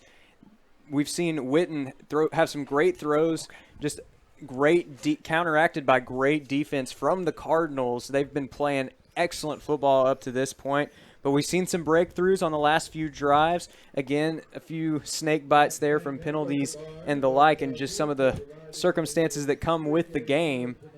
But Arkadelphia is not out of this one by any means. This is a team that is perfectly capable of getting right back in the game and snatching that lead away from the Cardinals. want to say thank you to our sponsors again. We've got so many of them this year, and we've named several. Let me name a few more. Mary and Martha's returning to us as a sponsor again this year. So proud to be associated with the Goodman family at Mary and Martha's. Midian Digital Creations, we thank you for being a sponsor this year. Price and Company, you've seen their spot already tonight. We appreciate their support. Providence Veterinary Care, South Central Connect, Southern Bancorp, Southwest Auto Collection, Southwest Sporting Goods, Taylor King and Associates, Turner, Rogers, Manning, and Plyler. We thank all of our sponsors for their fine work. Andy's Restaurant is a new sponsor for us. We are proud to have them associated with us. Hey, I went to Andy's when I was in high school, and that's been a few years ago. They are a long-time staple in Arkadelphia, and everybody loves the biscuits, including the Arkadelphia Badgers. So we are very glad to have Andy's as a sponsor this year. They're going to mark off a major penalty against Fairview, and apparently they marked it off from the spot, and the spot was back near where the sack first started, because they've marked it all the way back to the 20-yard line. They've got to go to the 50 for a first down. Second down and long. Did they mark off 2 personal fouls? That's the call. Long call. A holding and a personal foul. Now we got it straight. Thank you, guys. A holding and a personal foul. You put that together, and it's second down and 30.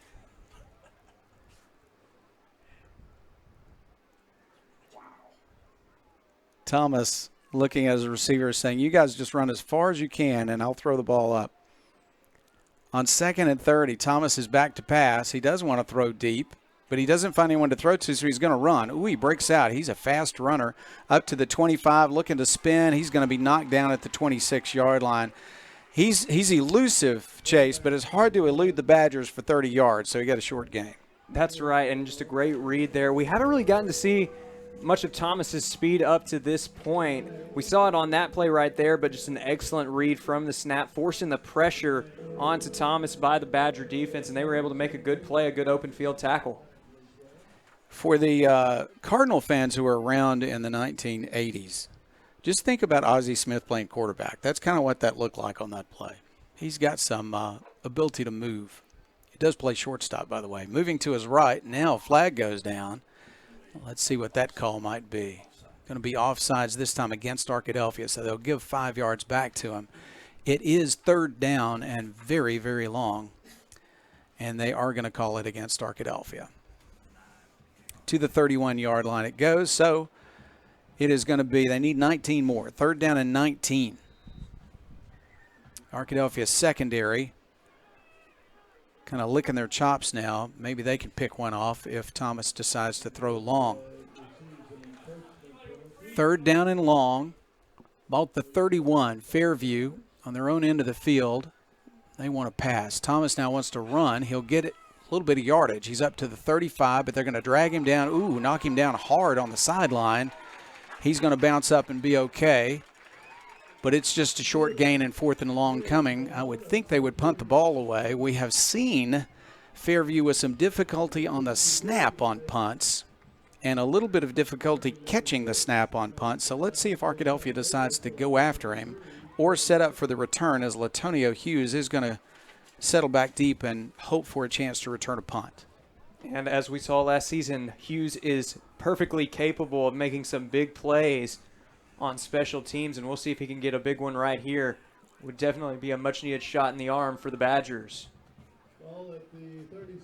Arkadelphia set to return this one. Another high snap, but he's got it. The kick is very high and very short. Arkadelphia needs to just get out of the way. Ooh, it's going to take a nice Fairview bounce, though, across the 50, across the 45. Badgers still get good field position at the 42. And a flag did go down near the line of scrimmage. Let's see. Going to be a dead ball foul or a little bit of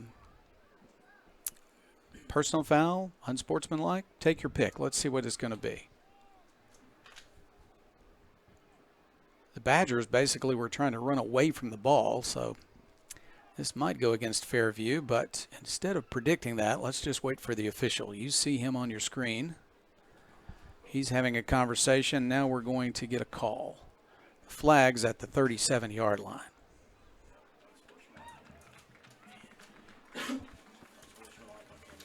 And that's it. It's going to go against Fairview, and that's going to put the ball across midfield. Arkadelphia is going to have a nice opportunity to have a little bit shorter drive here and try to get within one score with still 6:07 left in the second quarter. The game's not exactly flying along, Chase, with some unusual play and some penalties and so forth. And so it seems like we've been playing for quite a while, but there's still quite a bit of time left. Half of the second quarter still remains. Arkadelphia's got a chance to make some real movement here before halftime. That's right, and we've seen a lot of personal foul calls go against Camden up to this point. We'll see if, like a couple drives ago, this one pays off with a score for the Badgers. Badgers going to hand it off. Here is Latonio Hughes to the near sideline. He'll make some yardage. He's got great speed, so Chase, he can really cut the corner when other people would have trouble making it to the corner. He can get there and make some yardage, and he got some yardage despite the fact that it was well played by Fairview up to the 40-yard line, a gain of 3. Maybe 4. Between 3 and 4, we'll say.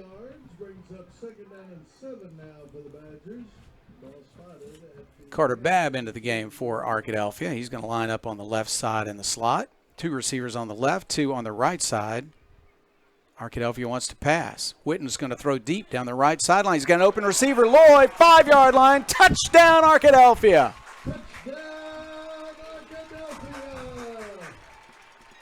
They just didn't cover him. They just didn't cover him down that right sideline. Beautiful pass. Good catch by Loy. And an easy touchdown for Arkadelphia as the Badgers are bouncing back now. Still 5:38 left. The clock is running. Now they're going to, well, no, the clock is running.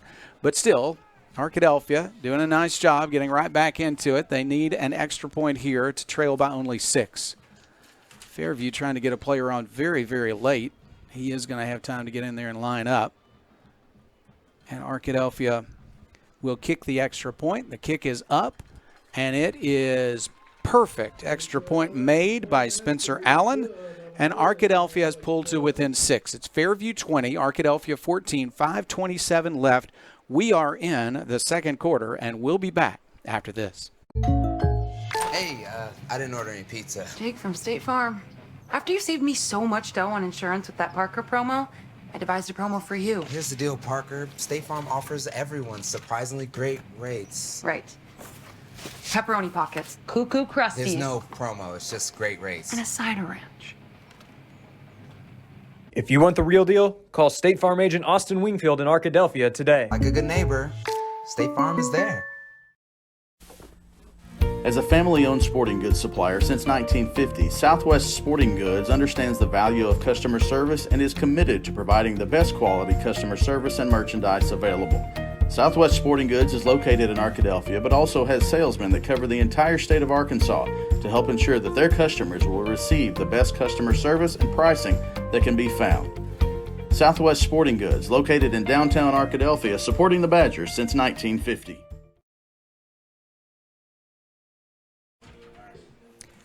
All right, Arkadelphia is set for the kickoff, now trailing by 6. It is Fairview 20, Arkadelphia 14. And the Badgers will kick off long again and try to defend the kickoff a little bit better this time. Return from the 10-yard line. There's some speed up to the 15 to the 20, 25. He's going to make it to the sideline and have another good return out to the 45 to midfield and more. Nice return by Fairview. They've got all kinds of speed and a good return that time for Fairview by Brandon Copeland. Ball at the Arkadelphia 48-yard line. Huge advantage for Fairview to have Copeland make 2 nice kickoff returns.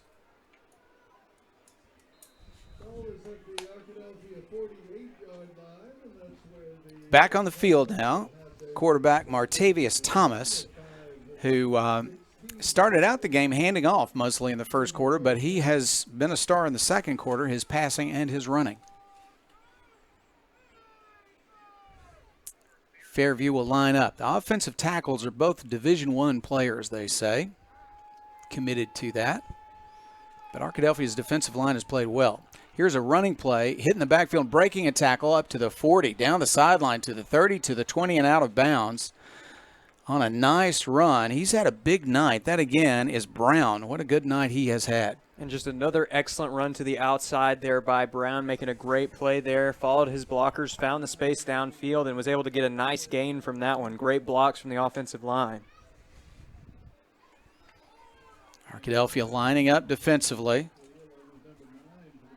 trying to come through. Fairview doesn't have a great kicking game, so you just got to keep them out of the end zone here, and you might keep them from scoring. Thomas at quarterback on first down in Arkadelphia territory. The defender got in there and made the play, and I believe it was Kewen. And Ja'Cory Brown went down. Slow in getting up for Arkadelphia. It wasn't Kewen that time. I think it was Wilson. He's going to be a little slow in getting up, but he's going to be okay and walk to the sideline. So a bit of a collision, as I think there was a slip by the running back and a tackle at the same time. Made an unusual collision, but no gain. It's second down and 10, and we have, it looks like a break in the action.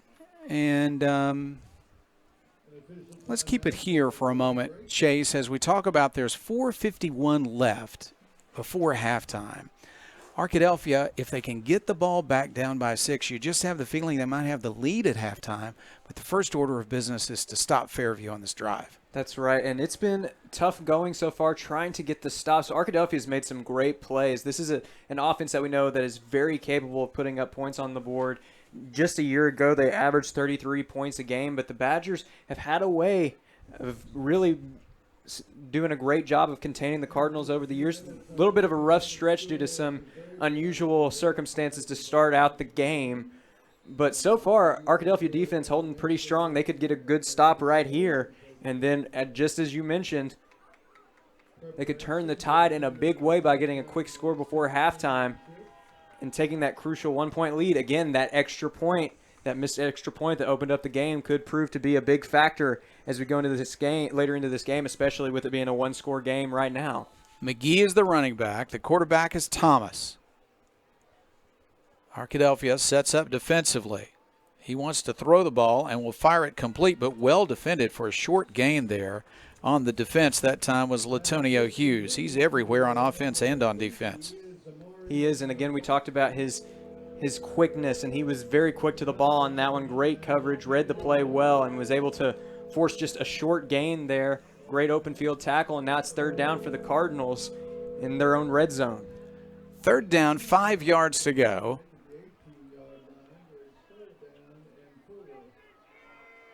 He's going to be under center in a power formation. Now they're going to run the Wildcat formation.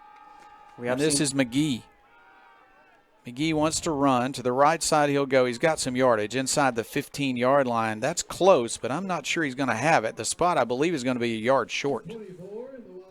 Interesting call there from Camden-Fairview, and I thought for a second maybe they were going to try to run a quick trick play. We have seen Thomas. We have seen Thomas run at wide receiver at times. He had 7 yards per catch a year ago. But a great wrap up there. Fourth down, 1 yard to go. Thomas is under center, power formation. And now they're going to talk about it. So we'll come back after this. We'll take a break.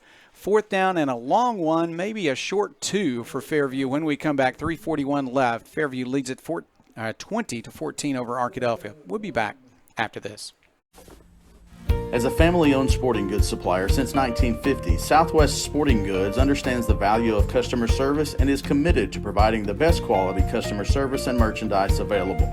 Southwest Sporting Goods is located in Arkadelphia, but also has salesmen that cover the entire state of Arkansas to help ensure that their customers will receive the best customer service and pricing that can be found. Southwest Sporting Goods, located in downtown Arkadelphia, supporting the Badgers since 1950. We've had a few camera issues tonight. You may have noticed. It looks good right now. We believe our luck's going to hold. Got good people working on it to try to make sure we bring you a good picture and account of this game. On fourth down and about we'll say a short 2. They're going to run the ball right at Arkadelphia, and the Badgers are there, but he's going to fall forward, and I think they're going to give it to him. They might have to measure. Let's see. I think he did get it, but let's see. Now the officials decide. I don't think they're going to have to measure. They're going to give him a good spot. Good second effort by the quarterback, and he got the first down. Ball at the Arkadelphia 12-yard line. They needed all 4 downs, but they got it in the end. And it looked like they were running Brown there in the Wildcat, and looked like the Badgers were able to make the stop, but just pounding his way through there and getting the yards that he needed, and just a great play there from Brown for his team, and it's another set of downs for the Cardinals. He's a big running back, and he stays in the game, standing to the left of his quarterback, Thomas.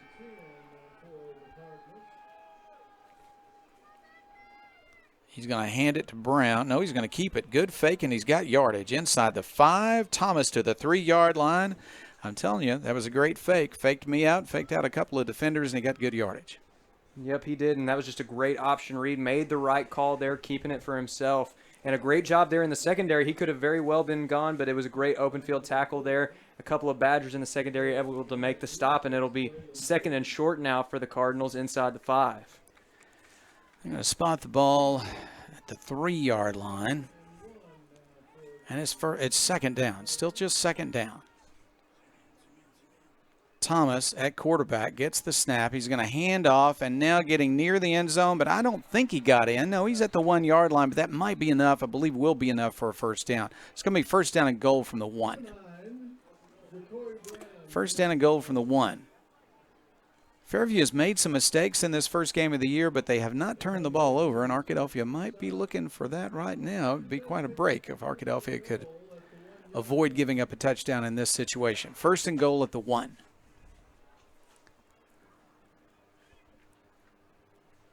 2:16 left, clock running. We are in the 2nd quarter tonight. Fairview leads by 6, trying to add on to that lead right now. Power formation. They often go to the Wildcat from this formation. They're going to do it again with McGee as the runner.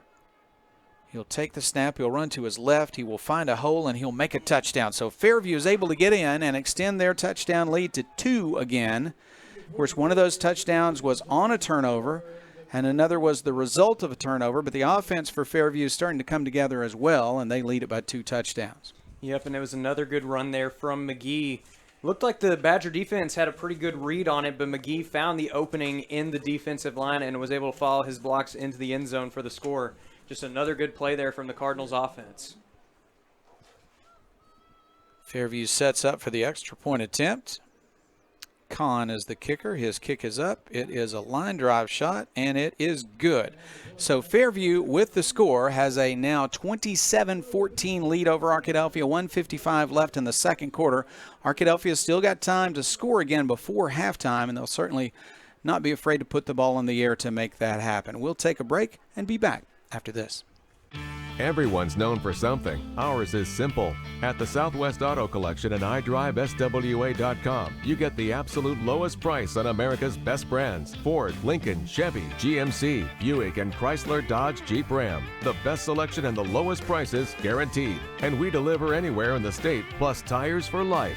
It really is that simple. Visit us today, the Southwest Auto Collection, I-30 exit 78 in Arkadelphia, or online at iDriveSWA.com. Fairview set for the kickoff. Arkadelphia looking to get some good field position. There have been a lot of high, short kickoffs. They've kicked deep a couple of times. Let's see if Arkadelphia can take advantage, gets good field position, try to get a score before halftime. Badgers trail it by 13.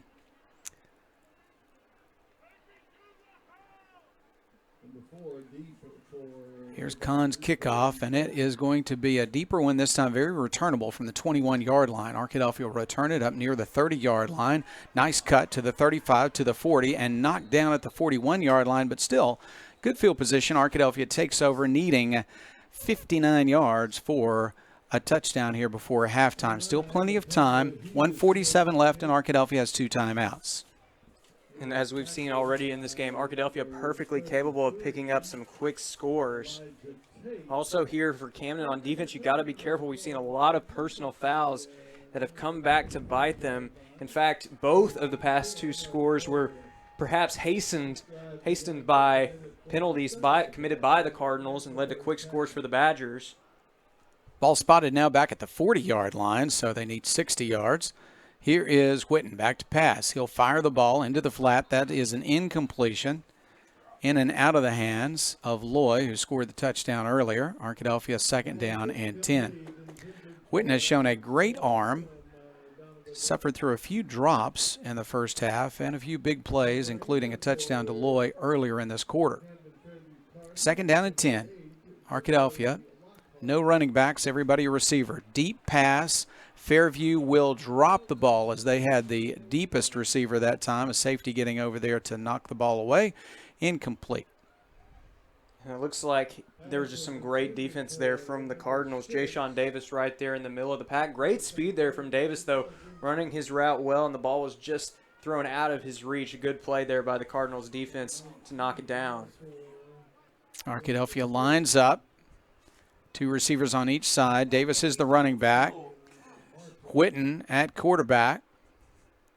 And now a timeout hasn't been called. I believe that timeout was called by Fairview, if I read the signal correctly from the official. But there is a timeout, so we will take a break.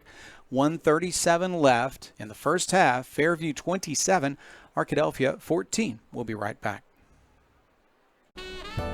Locally owned and operated, Java Primo is the official coffee house of ArkadelphiaBadgerTV.com. At Java Primo, amazing coffee is just the beginning. In addition to coffee, drinks, and desserts, we also have wonderful options for breakfast, lunch, and dinner. Shop our gift selection 24/7 online at javaprimo.com or visit us on Main Street in historic downtown Arkadelphia. Java Primo Coffee House, Cafe, and more says, Go Badgers!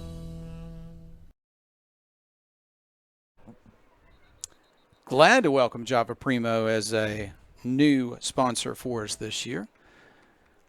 A lot of support for Arkadelphia Badger football, a lot of sponsors for this live stream. It's 3rd down and 10. Arkadelphia needs 10 yards to keep this drive going, try to score before halftime.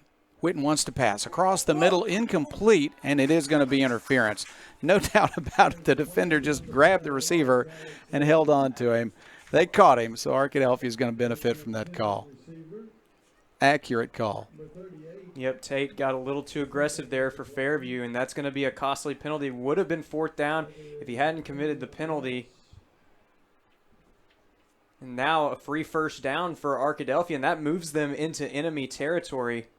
So once again, penalties coming back to bite the Cardinals' defense, perhaps. About the 45-yard line of Fairview now. 2 running backs, one on each side of the quarterback, Whitten. Davis on the right side. On the left side is Braylon. He's going to line up over there. 1:32 left. Back to pass is Whitten. He wants to run now. He's got a little bit of room, but not much. He'll struggle to get back to the line of scrimmage. And Arkadelphia will see the clock continue to run. Badgers still have 2 timeouts, though. And good job just getting back there close to the line of scrimmage. Pocket broke down quickly, and Whitten did a good job of fighting forward, trying to get back to that original line of scrimmage.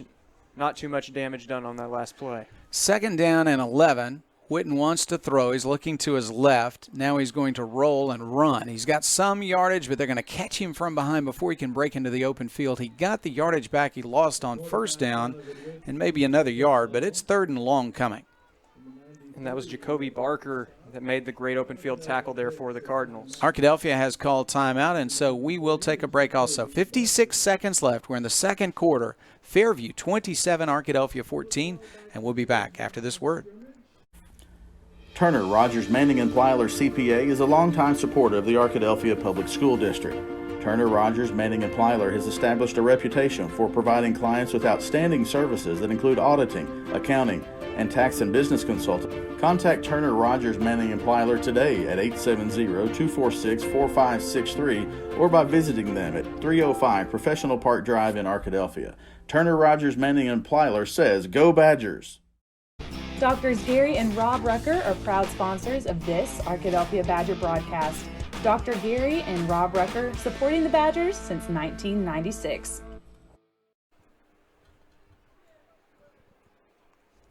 We're back to Badger Stadium where Arkadelphia trails by 13 and the Badgers are trying to score before halftime. 56 seconds left. Arkadelphia at the 45-yard line of Fairview, but it's 3rd down and 10. 4-down situation without a doubt. Arkadelphia will have 1 running back in the backfield. That's Davis. Quarterback Donovan Whitten wants to pass. He looks downfield. He'll fire the ball. It is complete. That's a gain, and let's see where the spot is. It is going to be enough for a 1st down inside the 35-yard line. Good throw and good catch. And Great job there by Loy, reading the play, coming back to the ball, and making the catch for the first down. Stopping the clock temporarily, a score would be crucial here for the Badgers as the first half winds down. Arkadelphia quickly lines up. Witten wants to throw again. He will pump fake. Now fire it down the right sideline, looking for Loy, but just let him out of bounds and incomplete. Good idea. They sped up the play a little bit that time, Chase. They did, and it looked almost like a rerun of the play we saw a couple drives ago that led to a touchdown for the Badgers. From the 34-yard line, Arkadelphia still has 40 seconds left. Try to get in field goal position or get a touchdown here before half. Back to pass, Witten. He steps up. He's under pressure, and he will this time be sacked. They're going to bring him down to the 42-yard line. Clock continues to run, so they're going to have to use a timeout here after the sack. And they will. Timeout called by Arkadelphia, 32 seconds left. We'll see them throw the ball again when we come back. We're going to be back with more Badger football after this. The Board of Directors of South Central Arkansas Electric Cooperative believes in the necessity of high-speed internet access in rural South Central Arkansas. South Central Connect was created to fill a need other internet providers are not able to provide to our area.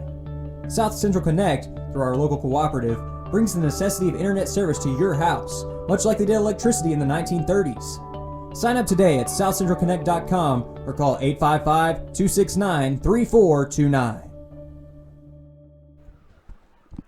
It's a warm night, Chase. It is. Let's talk about ice cream. I like that idea. How about Dairy Queen? Sounds great. You excited about Dairy Queen coming to Arkadelphia? I am absolutely excited about Dairy Queen. That is going to be a great post-game snack whenever they get down here. We are highly anticipating their arrival here in the Delph. Speaking on behalf of all of the college students in town, I think you're right. You've got it called. It's going to be a popular place when it arrives. Part of the Big Red coming to us. Dairy Queen, one of our sponsors here on Badger football. Third down and long for Arkadelphia after the sack. But Witten's got a strong arm, so we'll see if he throws deep here. Witten looks across the middle. Now he's under pressure, and they're going to get to him again and bring him down at the 50-yard line. Arkadelphia does not have any more timeouts. 22 seconds left. They're going to have to line up quickly. Not out of downs yet, but they're going to have to line up quickly. Now they're going to stop the ball. Well, it's Fairview. Fairview's called a timeout with 16 seconds left. I guess they would like to see if they can create a turnover, try to get the ball back. So one more stoppage in play gives Arkadelphia a chance to organize where this pass is going to go when we come back, and we'll see that when we come back with more Badger football in this game where the Badgers trail by 13 but have 16 seconds left in the first half. We'll be back after this. Get real attention on your auto insurance. Get real auto, home, and life insurance. Get Farm Bureau Insurance. Call Clark County Farm Bureau today at 870-246-4554.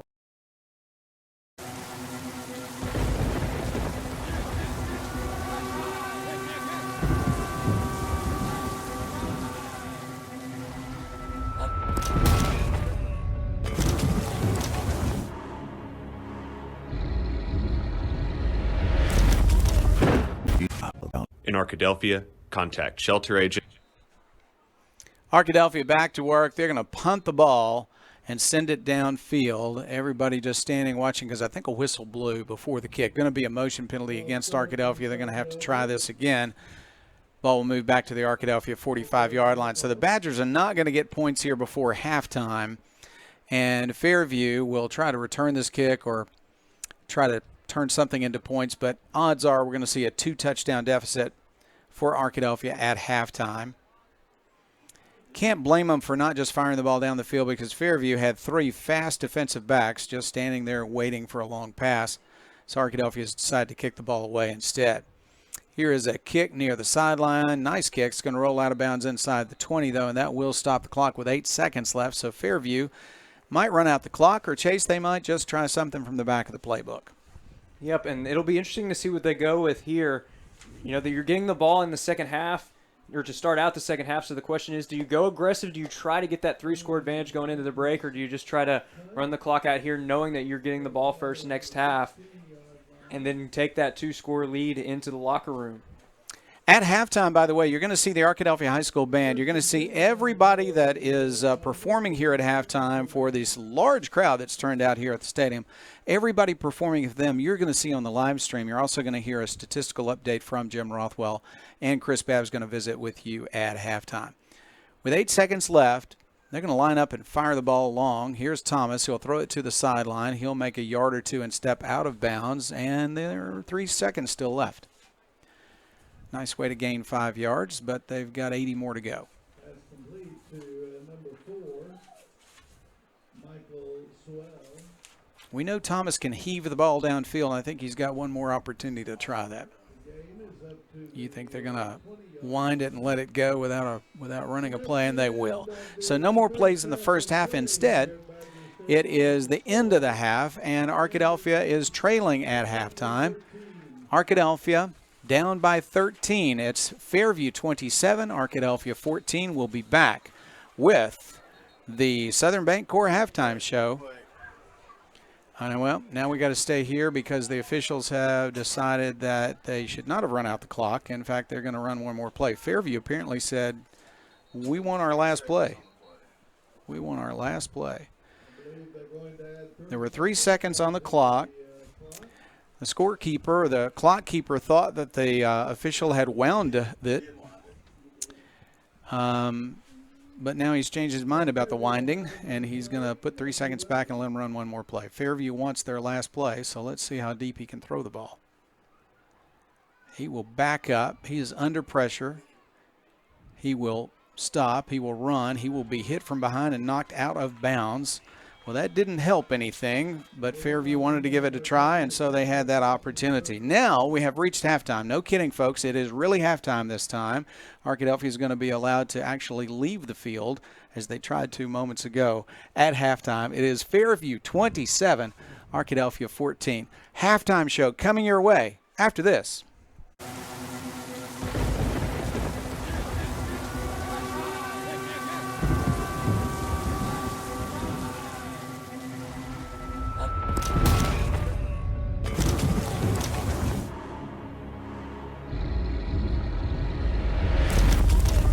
When severe weather knocks you down, Shelter Insurance is there to help pick you up. We're your shield. We're your shelter. In Arkadelphia, contact Shelter Agent Chad Kesterson.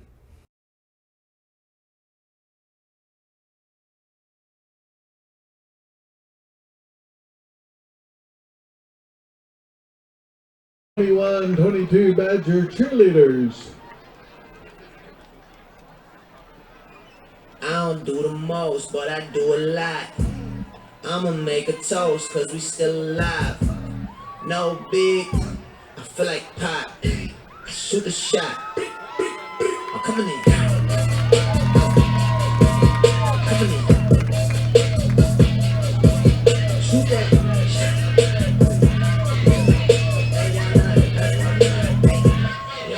I'm coming in. Wake 'em up, wake 'em up. Wake 'em up, wake 'em up. See him still sleeping, so I had to shake 'em up. I kept it too real. I wasn't faking up. My real life was a headline. Your real life got a deadline. My timeline was a hashtag. Your timeline just a hate crime. Coming in hot, feeling like pop. Back in line 4 when he took 5 shots. Too much drive to ride your way. This my top, then I'm off that lot. Black on black on black on black on black on black on black. You don't have to bother rap to get them racks on racks. Uber coolers trying to catch my vibe and find my way. Yeah, I know I'm ratchet, but I'm really safe. I start dripping. Everybody wanna start dipping. First nobody wanna listen. Now everybody pay attention. Now everybody pay a fee. Even Trump gotta take a knee. When the horn blow, y'all gon' see. Make the wall fall down like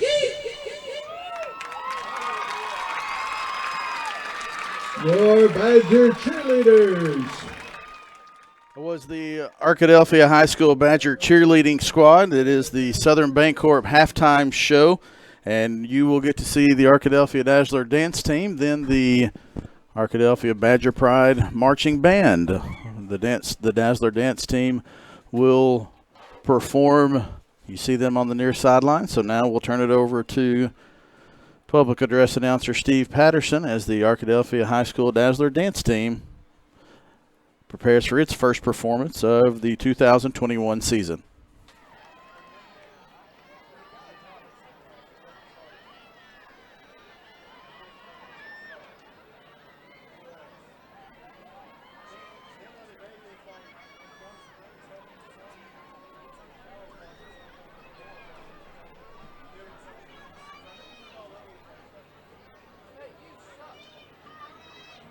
Ladies, your music is on. Every time he call, I come. But it's time I think about me. That's right. And what I need. That's right. Tonight I'm doing me. That's right. And I'ma have fun. That's right. I bet you got it. Let's go. Now ladies. If you are waiting. Now everybody else.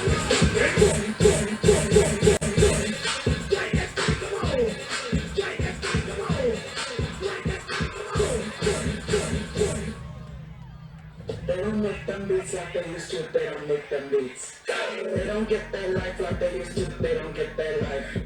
They don't take the night like they used to, they don't take the night like they used to. Dance till the night dies, till the night dies, live. To the sunrise, to the sunrise, work. Get your whole life, get your whole life. We gon' pose for that spotlight, we gon' dance till the night dies.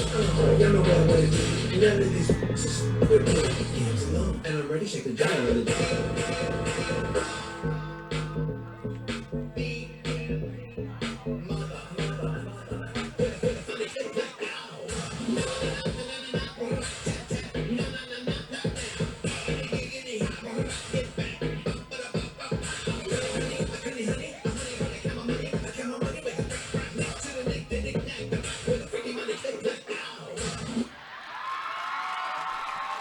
Your Dazzler Dance Team.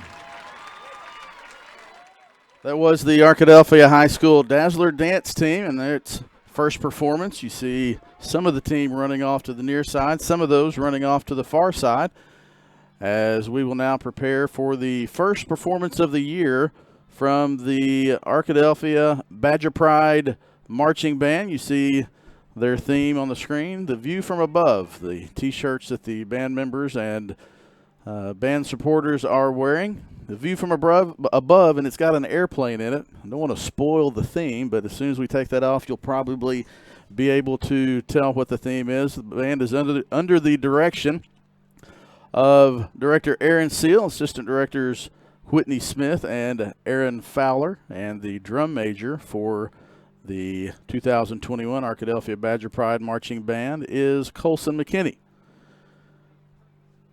Now we'll turn it back over to public address announcer Steve Patterson for the first performance of the 2021 season for the Arkadelphia High School Badger Pride Marching Band.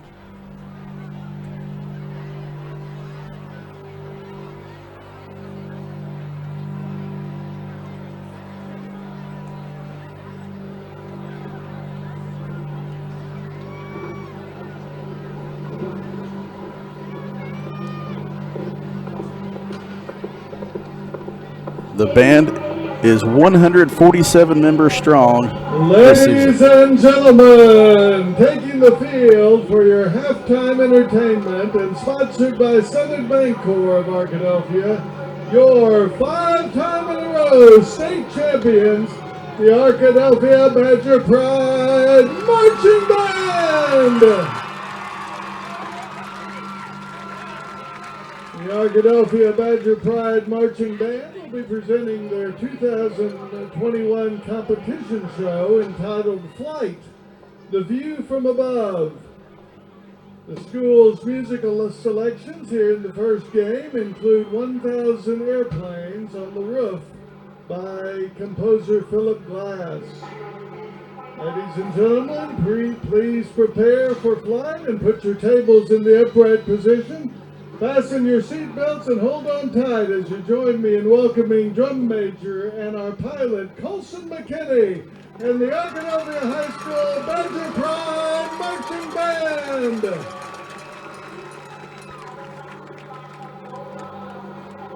Flight 229, you're clear for departure.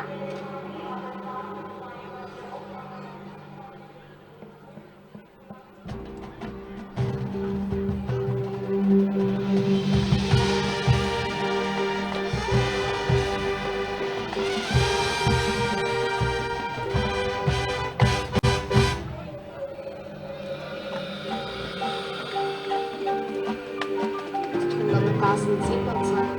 Please be seated. Fasten your seatbelt and enjoy your flight.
Ladies and gentlemen, the Badger Pride Marching Band. The band is sponsored by Southern Bancorp of Arkadelphia, and we appreciate them very much. And it is under the direction of Mr. Aaron Seal, Mrs. Whitney Smith, and Mr. Brian Fowler. And they will add to the show as the season progresses, as they develop their 6th time in a row marching. There you hear the Arkadelphia Badger Pride Marching Band in its first performance of the 2021 season. As you heard, public address announcer Steve Patterson, the longtime voice of the Badgers, saying at Badger Stadium, the band will add to that. They got their first movement in tonight, and they'll add to that throughout the season. And we'll be bringing you those performances each week in the weeks that the band faces us, as we have to travel. That'll be all the home games, and then some of the road games when we are able to broadcast from the home side. In the past, we've tried to broadcast band performances when we might be on the visitor side, and it just doesn't quite have the effect. So we look forward to seeing the Badger Pride Marching Band throughout the rest of the season. This is the Southern Bancorp halftime show. Again, your score, Camden-Fairview 27, Arkadelphia 14. Jim, when we come back, Jim Rothwell will have a statistical report. Chase Hartzell will join us, and then we will get ready for the second half of action here in the 2021 season opener. And again, your score at halftime, Camden-Fairview 27, Arkadelphia 14. And we will be back with more of the Southern Bancorp halftime show after this timeout. You're watching Arkadelphia Badger football on ArkadelphiaBadgerTV.com. At Southern Bancorp, we are wealth builders for everyone. We see building wealth as helping people succeed in creating strong financial futures. For some, it's having tools to build credit and buy a first home. For others, working with our award-winning SBA team to launch or grow a small business. And still others might use our unique savings plan today to save for tomorrow's dreams. Wherever you are in your wealth building journey, Southern Bancorp can help. Stop by or visit banksouthern.com to get started. Southern Bancorp, member FDIC, equal housing lender. Financial investments are very important, but so are the investments of time, patience, and encouragement our young athletes receive from their coaches, teachers, and mentors. Blake Bell, one of your Arkadelphia Edward Jones financial advisors, understands this. That's why Blake Bell of Edward Jones is a proud sponsor of the Arkadelphia Badgers and the Badger Pride Marching Band on ArkadelphiaBadgerTV.com. For all of your investment needs, call 870-246-5974 or visit edwardjones.com. Edward Jones, member SIPC.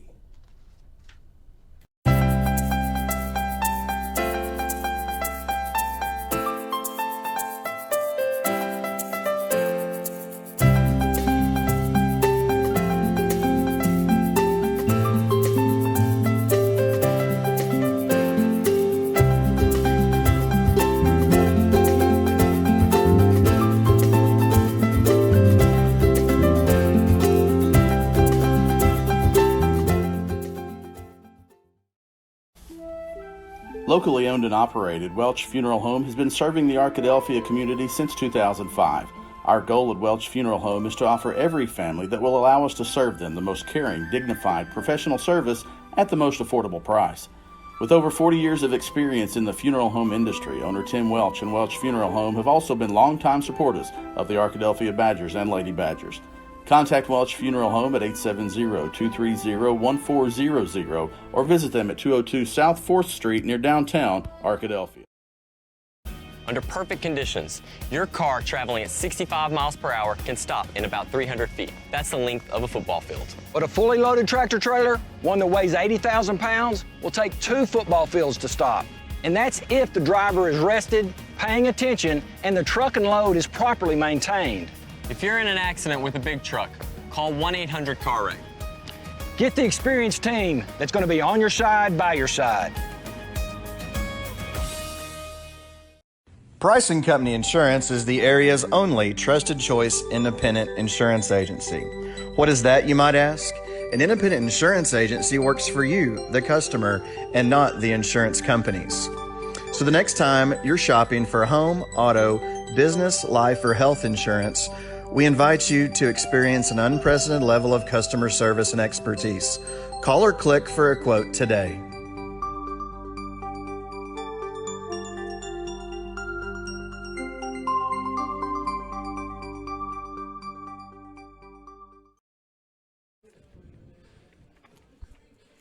we welcome you back now to the Badger Halftime Show.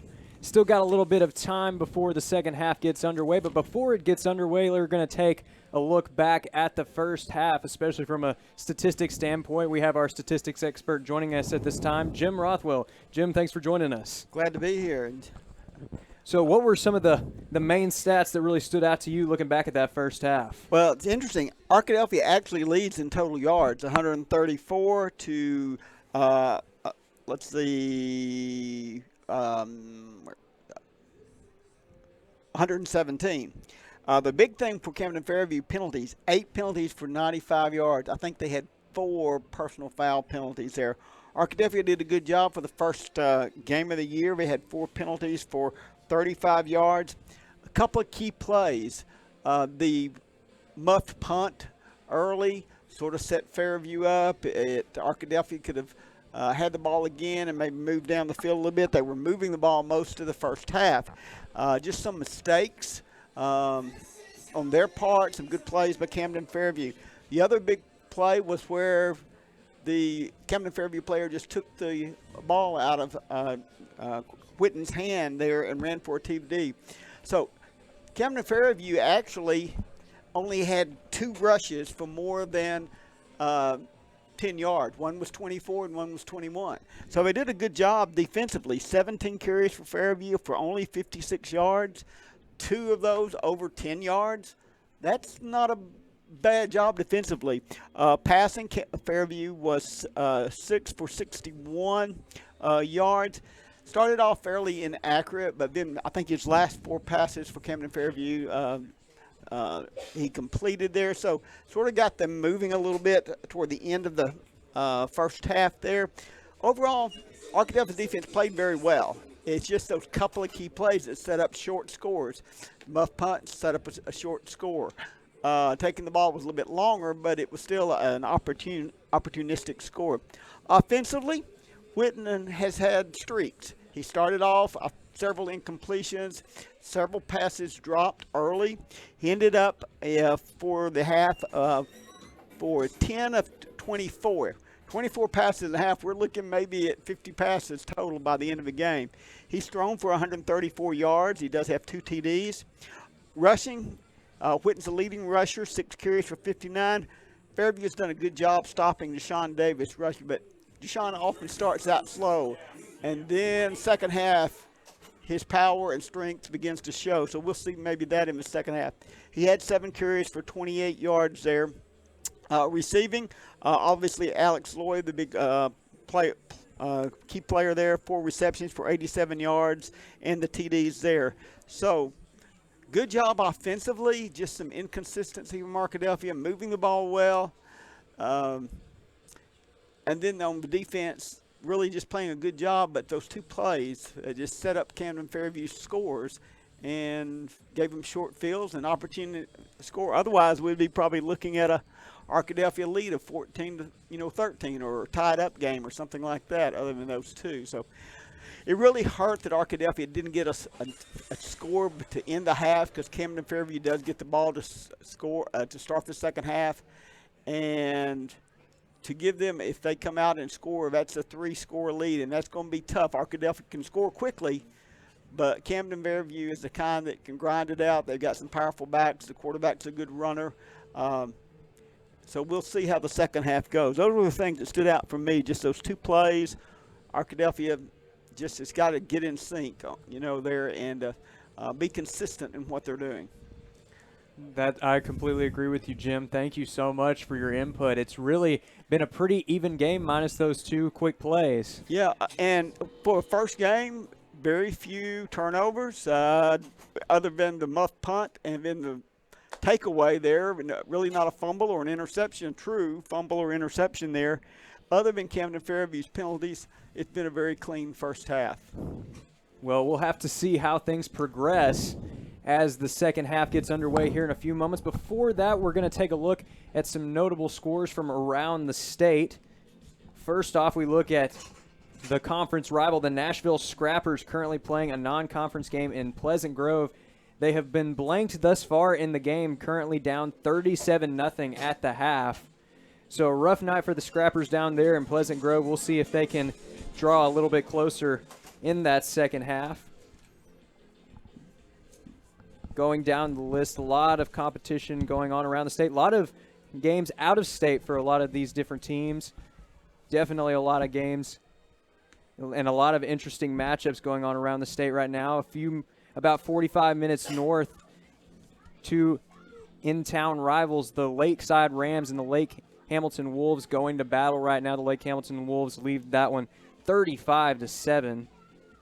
And, of course, the Badgers played the Lake Hamilton Wolves in a preseason matchup, a benefit game, and had a pretty great game. That's where we really got to see our first look at Whitten. So the fact that the Badgers were able to hang tough with them, that is definitely a promising sign as we get deeper into this season. So right now, we're going to head to a quick break before the half, and right after that, we'll have more Badger football.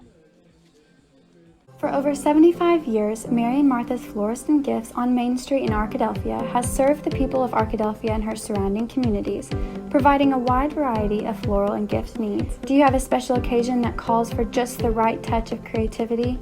Join the many who call David Goodman at Mary and Martha's to create a floral arrangement to fit their needs and budget. Call Mary and Martha's at 870-246-2446 or visit their location at 921 Main Street in Arkadelphia. Mary and Martha's Florist is a proud supporter of the Arkadelphia Badgers. At Eccles, Thompson, and Kneebone CPA, we seek to provide accounting, tax, and financial planning services to individuals and small businesses with proficiency and integrity. Serving Arkadelphia since 1977, our staff looks forward to meeting your financial goals of today and also becoming your financial advocate for life. Visit us at 205 North 25th Street or call 246-8991 today. Eccles, Thompson, and Kneebone LTD says go Badgers. Hey, I didn't order any pizza. Jake from State Farm. After you saved me so much dough on insurance with that Parker promo, I devised a promo for you. Here's the deal, Parker. State Farm offers everyone surprisingly great rates. Right. Pepperoni pockets, cuckoo crusties. There's no promo, it's just great rates. And a side of ranch.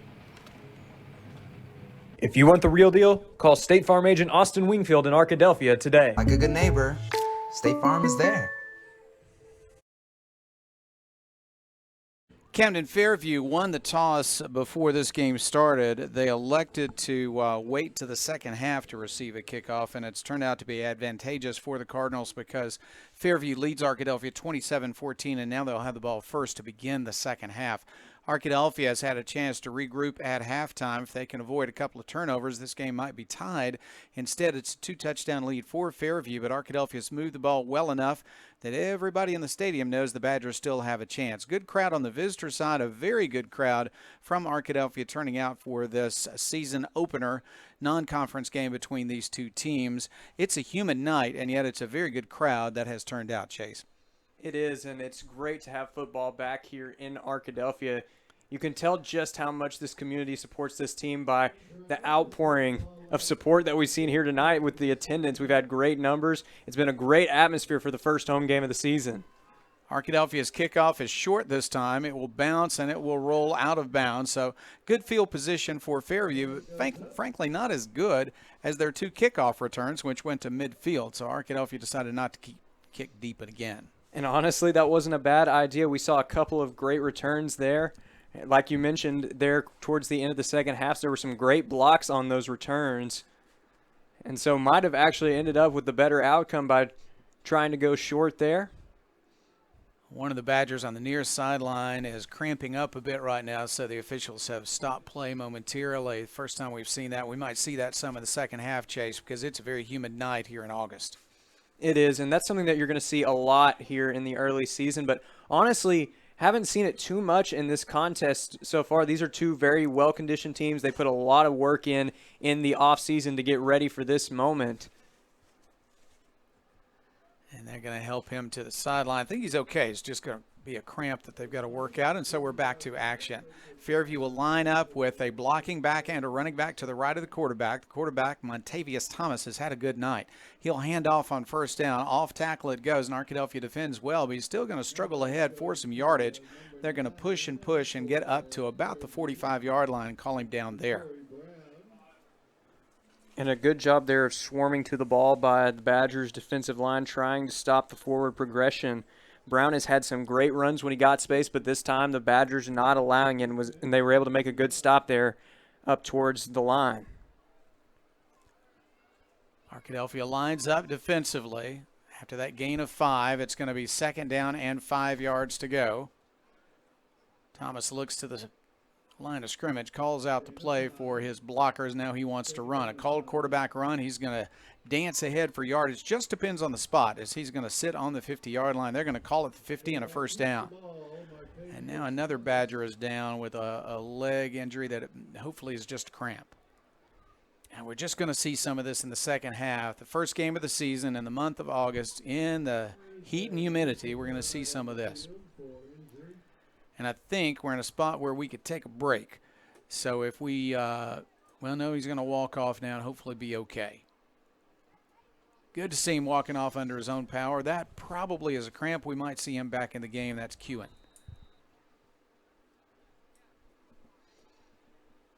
So he still had a break in the action, but Fairview's going to come back. So we'll keep it right here. Keep it right here. 11:13 left. We're in the third quarter.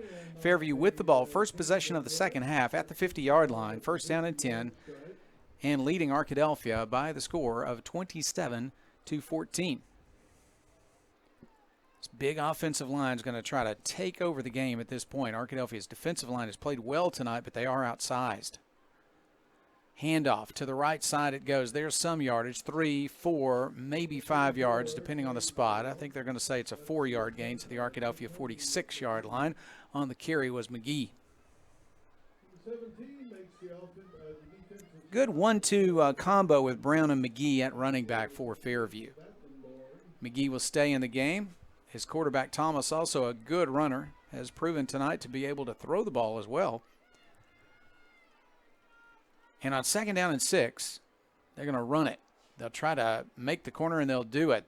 First down to the 35, to the 30, and out of bounds. Arkadelphia did not control the outside that time. He broke it to the outside. Wasn't really designed to go to the sideline, but that's where the yardage was. Yep, and good awareness right there by McGee, finding the opening to the left side there and picking up quite a bit of extra yardage on that play, getting a big first down run. Ball at the Arkadelphia 29-yard line, first down and 10. No hurry. Thomas calls out the snap count. His players line up.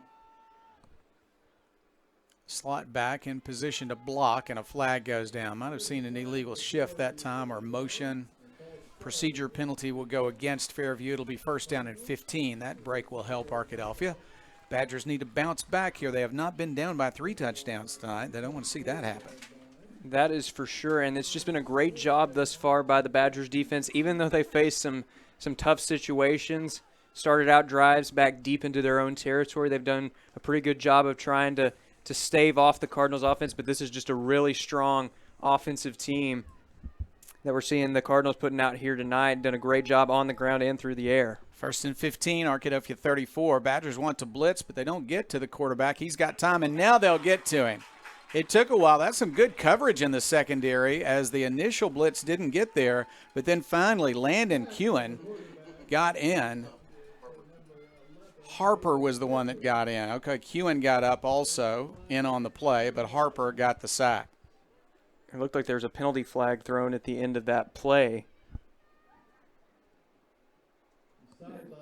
Sideline warning against Arkadelphia. I think folks just got a little bit excited. But just a great play there from Harper, blitzing on that one around the outside, found the opening. No one was blocking him. He went untouched, and he brought the quarterback down back way behind the line. And just a great overall play there by the Badgers defense. All right, second down and long after the sack. Arkadelphia lines up defensively, trying to turn this momentum around, and now a flag down again. I think that might go against Fairview also. Boy, they had a first down up at the 29, and they've been marching backwards ever since. Yep, and I think this puts them at about the century mark in terms of penalty yardage at this point in the ball game. You know, they still have the lead, but definitely not helping their cause with all the penalties they've had here tonight. Turnovers have been a key for this lead for Fairview. They have turned those into points. One of them on a fumble return. But on second down and long, they're going to line up. Now, Thomas can throw the ball a long way, but he's probably a little bit better runner. So we'll see what the Arkadelphia defense can do. And they are going to run the ball right out Arkadelphia. There's going to be a gain, but only a few yards. It will be third and very, very long. And it looks like that was McGee taking the ball up there up the middle. Good job there, stopping the progression right at the line by the Arkadelphia defense. And I think we're seeing a little bit of load managing here in the early season from the Cardinals, doing a great job of switching out their guys when they get tired. They have that depth over there on that sideline. They've been able to switch out running backs. We've seen the tandem of Brown and McGee. They've been used very effectively up to this point, no injuries, and they're having a lot of success on the ground up to this point in the contest. Third down, 27 yards to go. Back to pass. Thomas under some pressure. Now he wants to run. He'll escape and get some yardage, but he's got a long way to go. He's up to the 40, to the 35, to the 30, out of bounds inside the 30. Boy, that was an excellent run. So it's fourth down and close enough to go for it, I'm sure, as Thomas, the quarterback, got a long run all the way. Boy, they'll mark it all the way to the 25-yard line, so it's fourth down and 6. And great wherewithal there from Thomas, getting out of the collapsing pocket and finding the opening there to the left side. A lot of open field. And he was able to get a lot of good yards using that speed to his advantage to get around the defenders and gets out of bounds. And now it's a manageable fourth down for the Cardinals, whereas just one play ago they were backed way up behind the original line of scrimmage.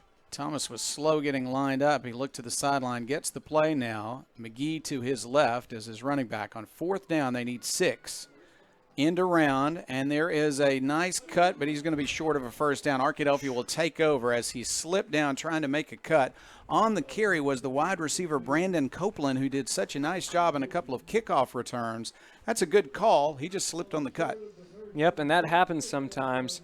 You know, early in the season, you're going to see some mistakes, and sometimes that's just the way of the game. You're not always going to be able to keep your balance in those types of situations, but a good stop there by the Arkadelphia defense, putting the pressure on them early in that set of downs to where when it came down to it, they ended up forcing the turnover on downs. All right, the game could turn on this drive. Let's see if it does. Ball at the 21-yard line, first down and 10, Arkadelphia. Donovan Whitten at quarterback. Bailey is the running back to his right. Braylon Bailey lines up at running back, 4 receivers in, to the right, 2 to the left. They'll run it with Bailey. Bailey's got a little bit of room. He's got 4, and it's second and 6 after a nice run up the middle against this big defensive line for Fairview. Carter Babb lined up on the right side along with Loy. Arkadelphia will make a transition here as Bailey is going to check out of the game. Checking into the game for Arkadelphia is D'Angelo Buckley. He's checked in. Running play by the quarterback, Whitten. Now he'll fire the ball to the sideline. Diving for the catch. Is it a catch? It is a catch on the sideline. Beautiful catch on the far sideline, and Arkadelphia is very near a first down. I think he might have it. It is first down. Great play there from Whitten. The pocket was collapsing, but he was able to get out of it. And how about this? Not only getting out of the collapsing pocket, but rolling and throwing the ball across his body for the first. Whitten will throw the ball again to the sideline. That's a completion. That's Campbell. He's inside the, near the 44-yard line. They'll call it the 44. First down again. Badgers offense getting quickly to the line here, trying to capitalize on the momentum of these last couple plays. Got a couple of quick first downs, looking to build on it right here. They're almost to midfield. Arkadelphia, empty backfield. Quarterback wants to pass. Now he's going to run. A called quarterback run. He's across the 50. He's going to make it to the 46-yard line and taken down there. But a good run by Whitten again, and Arkadelphia is on the move.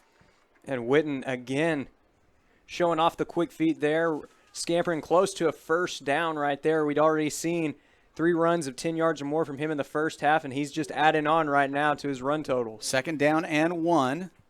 He'll look to the sideline, get the play from Coach Shucker.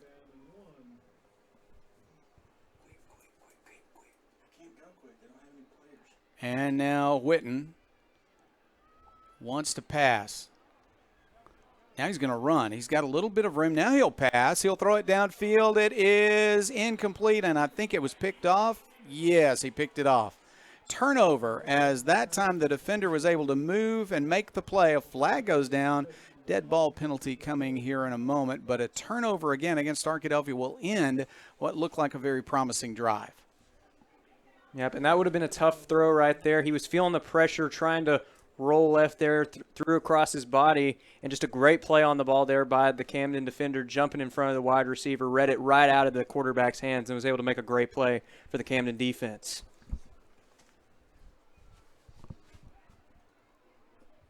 So Fairview has the ball back. They're not in a hurry to come out on the field because the official is going to mark off a penalty first. It's going to go against Fairview. No doubt about that because there were only Fairview players around when the flag was thrown. They're going to mark it all the way back to the 12-yard line. More penalty yardage against Fairview, but they have a 2-touchdown lead at 27-14 against the Badgers.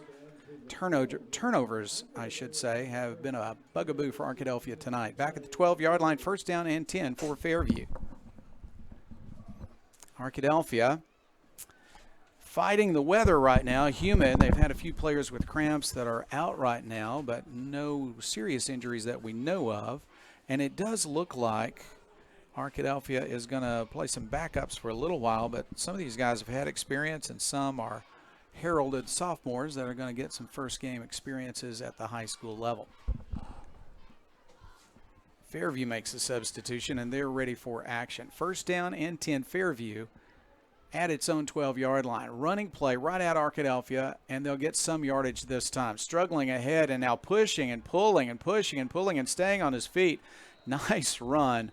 Tremendous effort and a nice run all the way out to the 31-yard line. And again, a Badger is down with cramp. He is up. He's going to try to make it to the sideline, and now he's going to be down again. So I think we'll take a break. This will take just a moment to help out an Arkadelphia Badger with, now he's going to stand up and try to make it to the sideline, so I will take that back. We're going to keep it right here because they're going to help him off the field. Arkadelphia's had, I think, at least 3 players now really struggling with cramps. All right, so Arkadelphia lining up defensively. 1st down 10, ball at the 32-yard line, and Fairview has moved 20 yards very quickly. Running game has been pretty good for the Cardinals tonight, but their defense has played extremely well, creating some turnovers. And running play, it's confusion in the backfield, but Thomas, a good quarterback, will just run and make some yardage. And now an Arkadelphia player on the far sideline is struggling a bit, holding a leg, but he's going to jump up and try to get back into the field to play. I think he's going to be okay. Defended on the far sideline for Arkadelphia was Hayden Harper. And cramps have been a big issue here, especially as we start out the second half here. Already a lot of key players out. We've seen Hughes, Jay-Sean Davis, and Loy. We've just had a lot of key players out here in the second half for the Badgers. That was a gain of only 1, and now whistle has stopped the action just as the ball is snapped. And the Cardinals are going to be taking another penalty. Goodness gracious. 5:38 left in a third quarter that's had as many whistles stopping the action as whistles starting the action. 2-touchdown lead for Fairview. Same score as halftime, 27-14. Fairview will absorb a penalty, and it's going to be 2nd down and long. They're going to start this time from their own 27-yard line.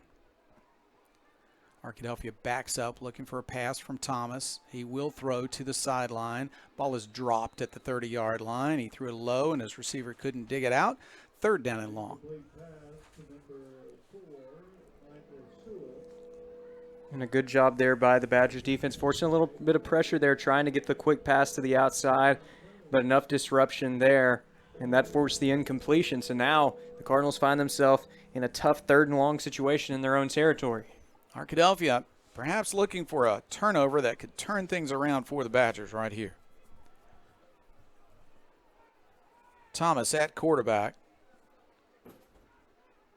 Calls out the snap count. He wants to throw deep. He'll step up. He'll throw a short pass. It's complete, and there's some yardage. And up to the 40, to the 45, to the 50. This is a first down. He's still running. He's a good runner. This is the young man that returned a kickoff, and now he is loose, and he's going down the far sideline to the 25, to the 20. Finally brought down at the 15-yard line of Arkadelphia. One of the big plays of the game coming from Brandon Copeland. And Copeland right there running a route crossing across the field right there into the open space. And we saw again how good he is in the open space. You know, he had a couple of those good returns on special teams, but now we see it on offense. Broke in the open field, made a few men miss on the way to a huge gain. And now the Cardinals not only in enemy territory, but they're in the enemy red zone right now. What a huge play by Copeland. He is tremendously elusive, really strong, and a good fast runner as well. Up the middle it goes. There's yardage to the 5, to the touchdown. Touchdown for Fairview, and they'll have a 3-touchdown lead for the first time tonight against Arkadelphia. 4:40 left. We're in the 3rd quarter, and it's 33-14 with the extra point coming. And it was another good run from Brown. We've seen it a lot here tonight. When he gets into the open space, it's tough to bring him down. And that time, no one was stopping him on the way to the end zone. Another great score for the Cardinals. Well, it looked like it would be a punting situation. Instead, they came up with a big play and then a run for a touchdown. Kahn on for the extra point. Missed his first one, has made them since then. Snap is good, the hold is good, his kick is up, and his kick is good, and so it is. Fairview 34, Arkadelphia 14, and needing a major comeback. We'll see if the Badgers can do it when we're back after this.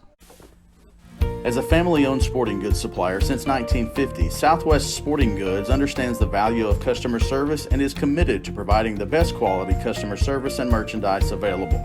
Southwest Sporting Goods is located in Arkadelphia, but also has salesmen that cover the entire state of Arkansas to help ensure that their customers will receive the best customer service and pricing that can be found. Southwest Sporting Goods, located in downtown Arkadelphia, supporting the Badgers since 1950. Everyone's known for something. Ours is simple. At the Southwest Auto Collection and iDriveSWA.com, you get the absolute lowest price on America's best brands. Ford, Lincoln, Chevy, GMC, Buick, and Chrysler, Dodge, Jeep, Ram. The best selection and the lowest prices guaranteed. And we deliver anywhere in the state, plus tires for life. It really is that simple. Visit us today, the Southwest Auto Collection, I-30 Exit 78 in Arkadelphia, or online at iDriveSWA.com. Well, once you have had cramps, you can't just take a drink of water and they go away. It takes a little while to get rehydrated, and that's a problem that Arkadelphia is having right now, Chase, is some key players on offense and on defense, playing both ways, are out right now because of cramps. That includes Latonia Hughes. That includes Jayshon Davis. And Arkadelphia is also having the same issue with Seth. I see Seth Golden has checked in as a substitute. Good young player. But Arkadelphia having to go with some younger guys because some of the key players are out right now. Return of the kickoff across the 30 and out of bounds at the 33-yard line. Arkadelphia has an opportunity now.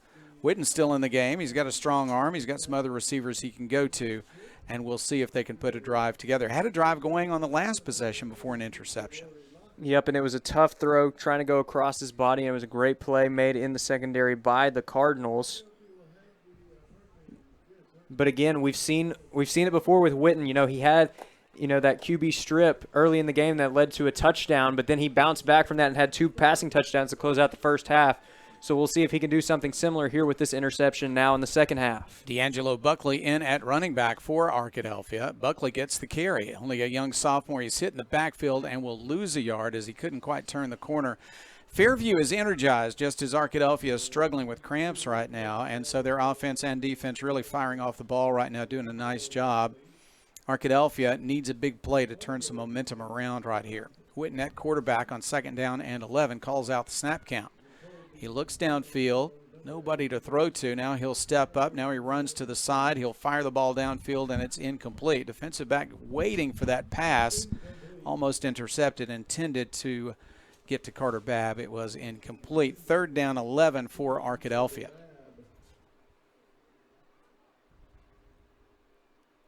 Babb's going to go to the left side this time. Arkadelphia still has Loy in the game on the right side. He'll line up at receiver. They're also going to line up with Buckley in the slot on the right side and 3 receivers, including Babb on the left side. They'll throw to the right side. It's incomplete, in and out of the hands of Buckley, and it's 4th down and 11. Arkadelphia just can't quite get it moving.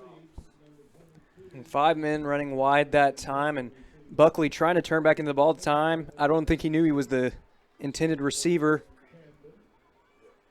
Now Chris Loy is cramping up, but he's going to stay in the game. Try to keep going. 4th down 11. Arkadelphia is lining up, and I think they might kick the ball away this time. Now a flag is not a flag. They're just going to help Mr. Loy off the field. The whistle blew as an official's timeout, so Loy could come to the sideline. And he's going to get some attention because he's cramping up on the right leg.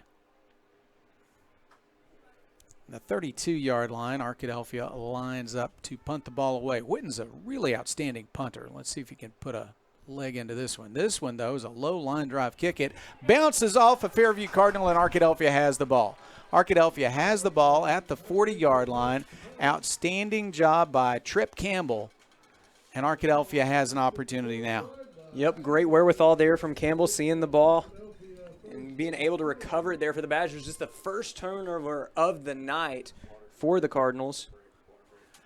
And it looks like we're going to have a water break on the field now. Yeah, the officials have decided everybody needs to stop, take a drink, and so that's what will happen. With 3:49 left in the 3rd quarter, it is Fairview 34, Arkadelphia 14. We'll be back after this. Locally owned and operated, Java Primo is the official coffee house of ArkadelphiaBadgerTV.com. At Java Primo, amazing coffee is just the beginning. In addition to coffee, drinks, and desserts, we also have wonderful options for breakfast, lunch, and dinner. Shop our gift selection 24/7 online at javaprimo.com or visit us on Main Street in historic downtown Arkadelphia. Java Primo Coffee House, Cafe, and more says, Go Badgers! Turner Rogers Manning & Plyler CPA is a longtime supporter of the Arkadelphia Public School District. Turner Rogers Manning & Plyler has established a reputation for providing clients with outstanding services that include auditing, accounting, and tax and business consulting. Contact Turner Rogers Manning & Plyler today at 870-246-4563 or by visiting them at 305 Professional Park Drive in Arkadelphia. Turner Rogers Manning & Plyler says, Go back. Back to pass. Witten will throw quickly to the sideline. It is incomplete. Couldn't quite get it to Carter Babb on the near sideline. So 2nd down and 10. Well, Arkadelphia still has 3:44 left in the 3rd and the entire 4th quarter. And they can certainly throw the ball and score quickly. They've got to get some players on the field that can stay there and avoid cramps, which has been a huge problem in the 3rd quarter. Not much of a problem in the first half, but in the 3rd quarter, it has really cropped up to be a problem for Arkadelphia. Not quite so much for Fairview. Bailey to the left side of his quarterback, Witten. On 2nd and 10, he will throw under pressure, and he cannot get it to the intended receiver. Witten had to throw while he was backing up that time.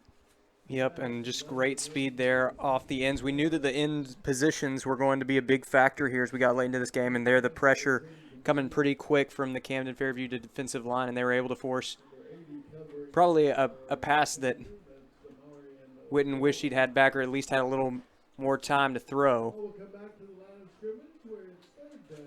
Buckley, Babb are both to the right side.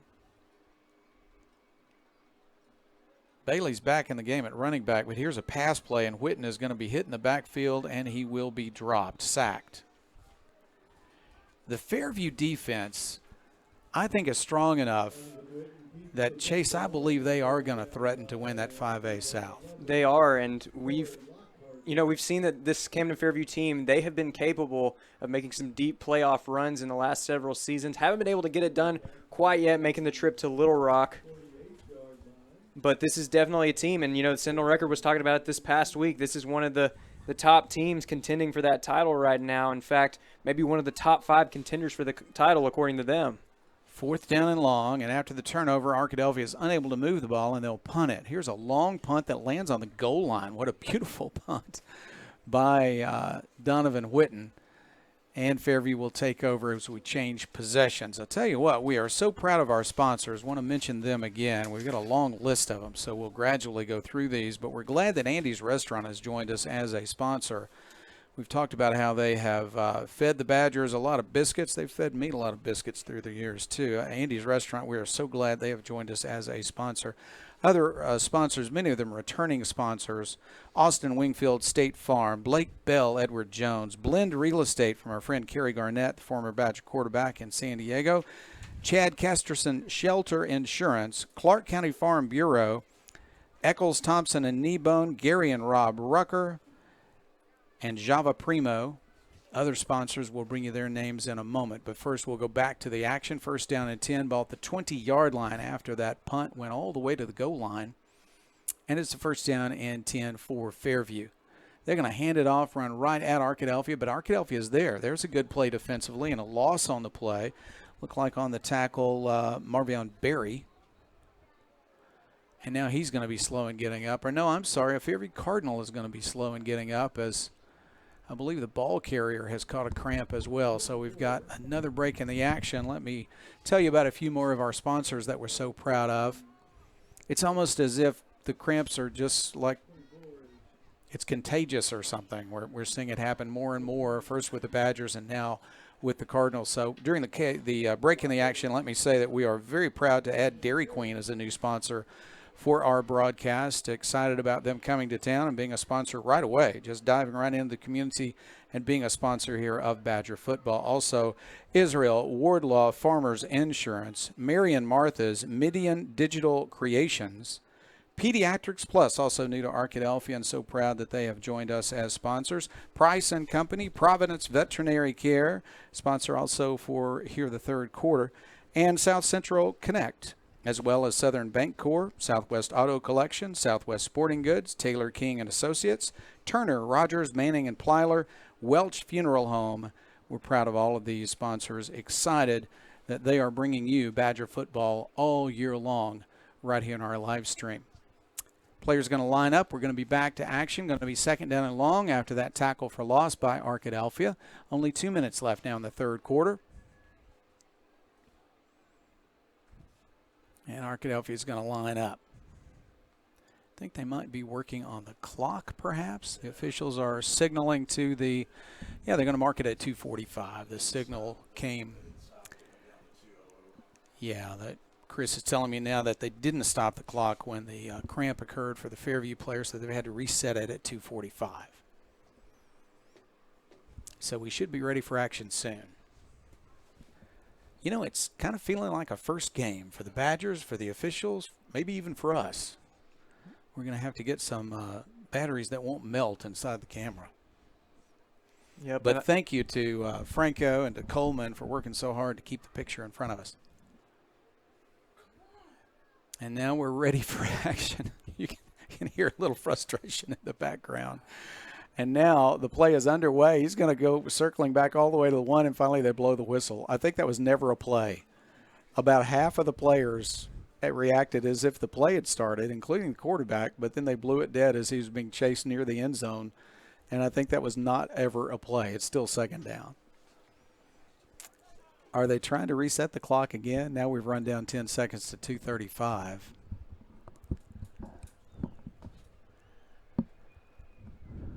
Well, it gives everybody a chance to enjoy the heat for a little longer. What a big crowd, though. This is a great crowd on a warm night.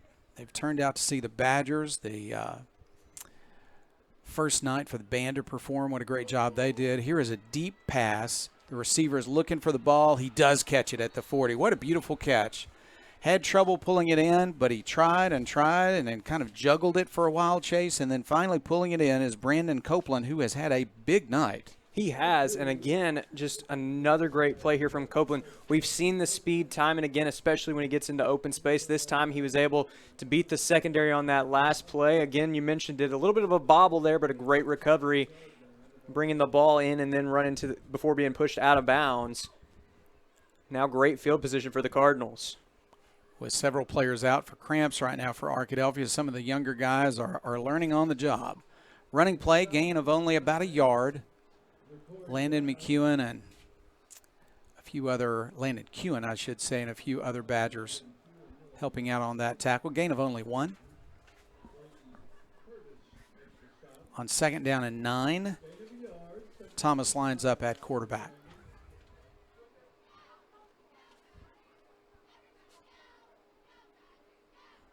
Man in motion. And they want to pass it. Lots of pressure on the quarterback. He throws deep and throws incomplete. 2 Badgers there to supply the hit, including for Arkadelphia. Kobe Buckley. Nice to see him getting action tonight. He's a senior. And he did a great job on that last play, forcing the pressure. It looked like there might have been a mismatch in the secondary there if Copeland again trying to use that speed to break away into the open field, but just a great job of forcing pressure to force the bad pass. 3rd down, 9 yards to go. Thomas at quarterback. He's got Brown next to him, big running back.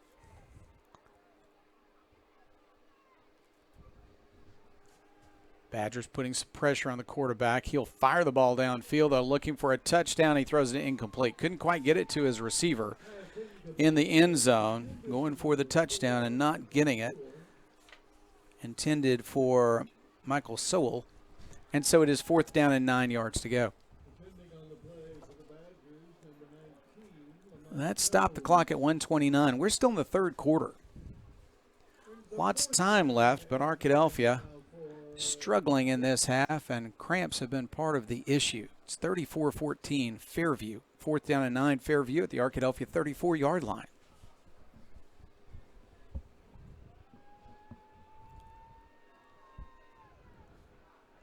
Under pressure again. Thomas escapes pressure for a moment. Now he's going to run to the near sideline. This guy's so fast. He's got yardage to the 30, to the 25, runs out of bounds with a first down at the 21-yard line. What a great job of avoiding the tackle. Yep, and that's been the elusiveness we've seen all night from him. Just when you think that you've made the stop on defense, Thomas again finds the opening, gets into the open field and is able to make a big play for his team and comes up yet again in a big situation. And, you know, Coach Manu was talking about it in the offseason. This guy moves with a swagger unlike anybody else on the team. He's got a lot of confidence for a junior, a great athlete that has a lot of athletic talent, a smart, as we've seen tonight, a very smart quarterback as well. Penalty on Arkadelphia is going to move it down to the 11-yard line. He had run out of bounds at the 21-yard line. Arkadelphia is seeking an explanation, but now we're back to action. Power formation behind the quarterback. This usually means they go to the Wildcat, and they will. So Brown's going to get the snap. Ball at the 11-yard line. And running to the right side, Brown cannot find room. Is going to be tackled at the 10. There's a big play by Kewen. Excellent open field tackle by Landon Kewen. It's 2nd down and 10.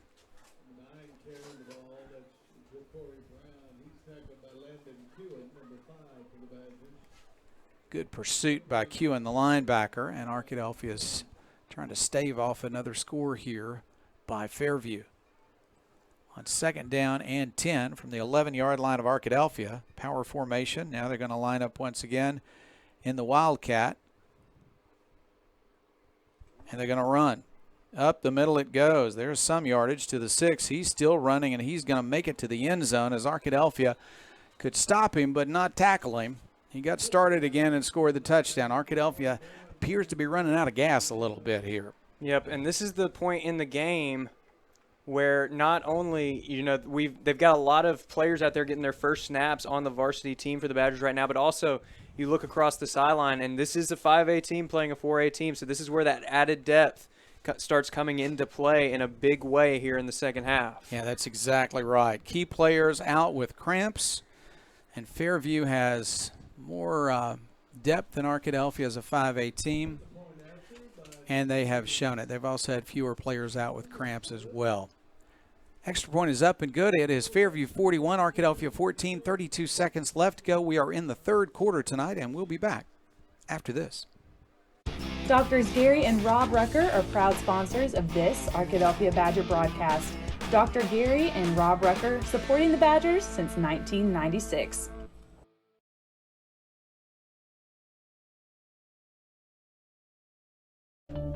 The Board of Directors of South Central Arkansas Electric Cooperative believes in the necessity of high-speed internet access in rural South Central Arkansas. South Central Connect was created to fill a need other internet providers are not able to provide to our area. South Central Connect, through our local cooperative, brings the necessity of internet service to your house, much like they did electricity in the 1930s. Sign up today at southcentralconnect.com or call 855-269-3429. We are glad football is back, even though Arkadelphia is going to struggle to come back in this one, as we are 32 seconds away from the fourth quarter, still in the third here, and it is Fairview 41, Arkadelphia 14. Things have gotten away from the Badgers, in part because the humid weather has created cramps in some key players who have not been able to return to the game. So Fairview lines up for the kickoff, and Arkadelphia will send its offense back out and try to get some constructive things done here in the final quarter and 32 seconds. Here's the kick. It is high, it is short, it is returnable from the 32. And there are a lot of Cardinals around, so he's just going to make it up to the 36, but pretty good field position. Mr. Whitten's going to go back out there. He's going to have some younger targets, but targets nonetheless, and we might just see might just see Arkadelphia throw the football. That's next week when the Tigers and the Reddies get into action, right? Yep, and it'll be a good GAC matchup against Oklahoma Baptist. It'll be a great game for sure, a Thursday night game. All the GAC games except one on Thursday night next week. There is one Saturday game, Harding, I think. You can tell it is not the Badgers' night since we're talking about college football on the Badger broadcast. And a major penalty against Fairview. I guess, there is something for Fairview to work on during practice this coming week, and that's going to be to avoid the penalty. They've had a lot of penalty yards tonight. From the 50-yard line, Arkadelphia takes over, first down and 10, starting a drive. Here's a running play, and it's going to result in some yardage for Bailey. Nice run to the 45, to the 40, good run to the 30, to the 25, and brought out of bounds at the 22-yard line. Bailey back in the game, running beautifully. Yep, and he came back onto the field with a lot of energy there, found the open field, made some good cuts, followed his blocks, and was able to get a good run there for the Badgers, getting them, I believe, into the red zone. He was one of the players out with cramps for a little while, kind of stretching out in between plays, but he stays in. He's going to run the ball again. Right up the middle, he's got yardage. Good run. He's to the 10, he's to the 5. Bailey in the end zone, touchdown Arkadelphia. Now that will give you a little life.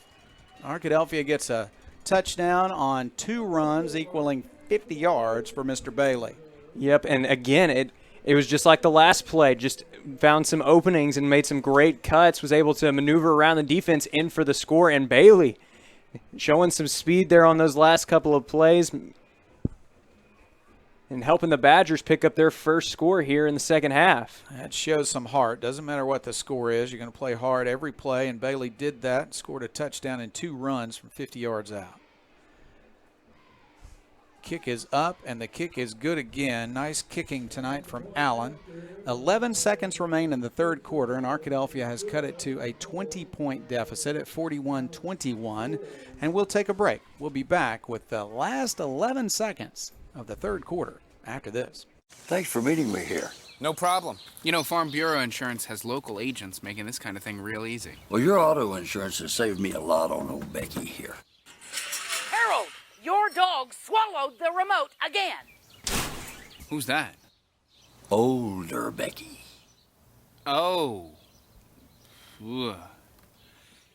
Real service, real people. That's Farm Bureau Insurance.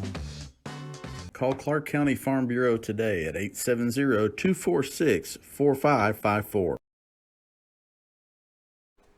Arkadelphia sends the kickoff team on after 2 beautiful runs by Braylon Bailey resulted in a touchdown on a 50-yard drive. And Arkadelphia has a 41-21 deficit now after things got away from them in the third quarter against Fairview. 11 seconds remain in this third quarter, and Arkadelphia will continue to compete here, get some young guys some action as some of the key veterans have been out in the third quarter because of cramps. It is a humid, hot evening, and it's taken its toll here in the second half. Badgers set for the kickoff. And here's the kick. Going to be a bouncing kick, allowed to roll, now picked up at the 20-yard line, returned to the 24-25 and out of bounds. That's the quarterback on the kickoff return. And so Thomas will line up his team, and Fairview has the ball back with only 8 seconds remaining in the third quarter. And one thing you got to appreciate about the Badgers at this point in the game, they're still fighting. They're not going to go down without a fight. They're not a team that's going to quit. They're a team that expects to win, and they're going to fight till the final whistle. And I'll go ahead and say it. I mean, a comeback like this, not necessarily out of the question here for the Badgers. Just last season here at All Care Field, the Badgers outscored the Hot Springs Trojans 30-8 in one quarter. One quarter like that for the Badgers would be enough for a victory here tonight. Yeah, you need 3 touchdowns, and Arkadelphia needs 3 possessions, and they need to continue to play well on defense, but stop this running game that has been successful for Fairview. Here's a run by McGee. He'll make a nice cut, and he's going to have some yardage and a gain of 9, close to 10. Yeah, it's going to be a first down. They're going to spot it at the 35.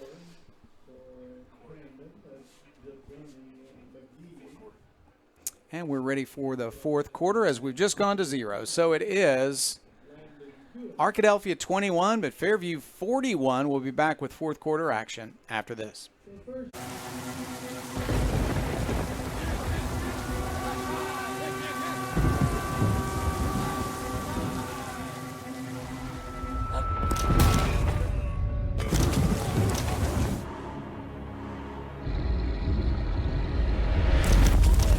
When severe weather knocks you down,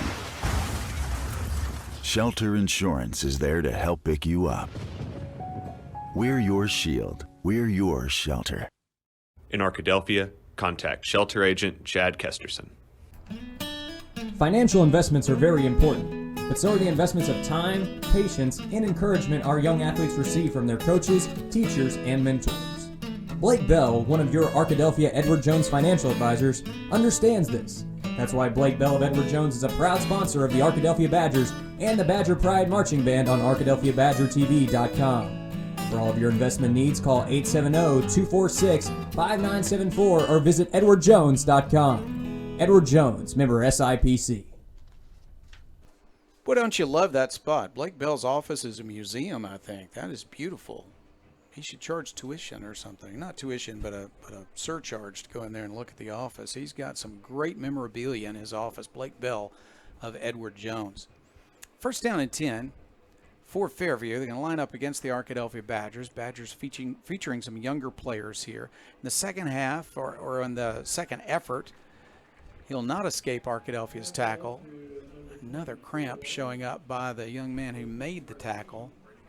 Brady Curtis on the tackle. He'll try to stay in the ball game, but he's struggling himself, and I think he's going to go down momentarily. Cramps have just shown up with player after player, Arkadelphia and Fairview. Hughes is checking back in. That's a good sign. Lots of substitutions now. This is good experience for the younger players. Frustrating for the guys who come up with cramps, though, and have to leave the game. 2nd and 12 after that 2-yard loss. Montavious Thomas at quarterback. Successful night for the diminutive but talented quarterback for Fairview. Here's a pass to the flat. It is dropped and incomplete. He's a good receiver. Coming in there expecting a lot from Zamarian Whaley. He runs a 4.5 40, but you got to catch the ball before you can run with it. Yep, and that's really something that we really haven't seen tonight from Camden-Fairview. Not a ton of drops. Most of the plays are going to have been deflections or just passes broken up. So definitely a rare occurrence for the Cardinals. One of the reasons that they're up right now. Great job holding on to the football when they get it. So Arkadelphia trying to hold Fairview on third down with the Cardinals in their own territory at the 33-yard line. Arkadelphia scored quickly on its last possession. If they could score again quickly here early in the fourth quarter, this might be interesting. Down the stretch, flags go down just as the ball is snapped. Well, we've had a lot of penalties tonight. Fairview has had most of them, and this one's against Fairview also. It's going to be third and even longer. Delay of game. Well, you want to use up clock, but you don't want to have 5 more yards you have to get on third down and long. Arkadelphia will try to control the quarterback. This is a situation where in the past he's been able to scramble and make a first down. Yep, and it'll be interesting to see how they approach that now, seeing this third and long situation coming up once again for the Badgers defense. They're going to approach it by calling timeout and talking about it. So we'll take a break also. There's 11:22 left in this game. Fairview 41, Arkadelphia 21. We'll be back after this.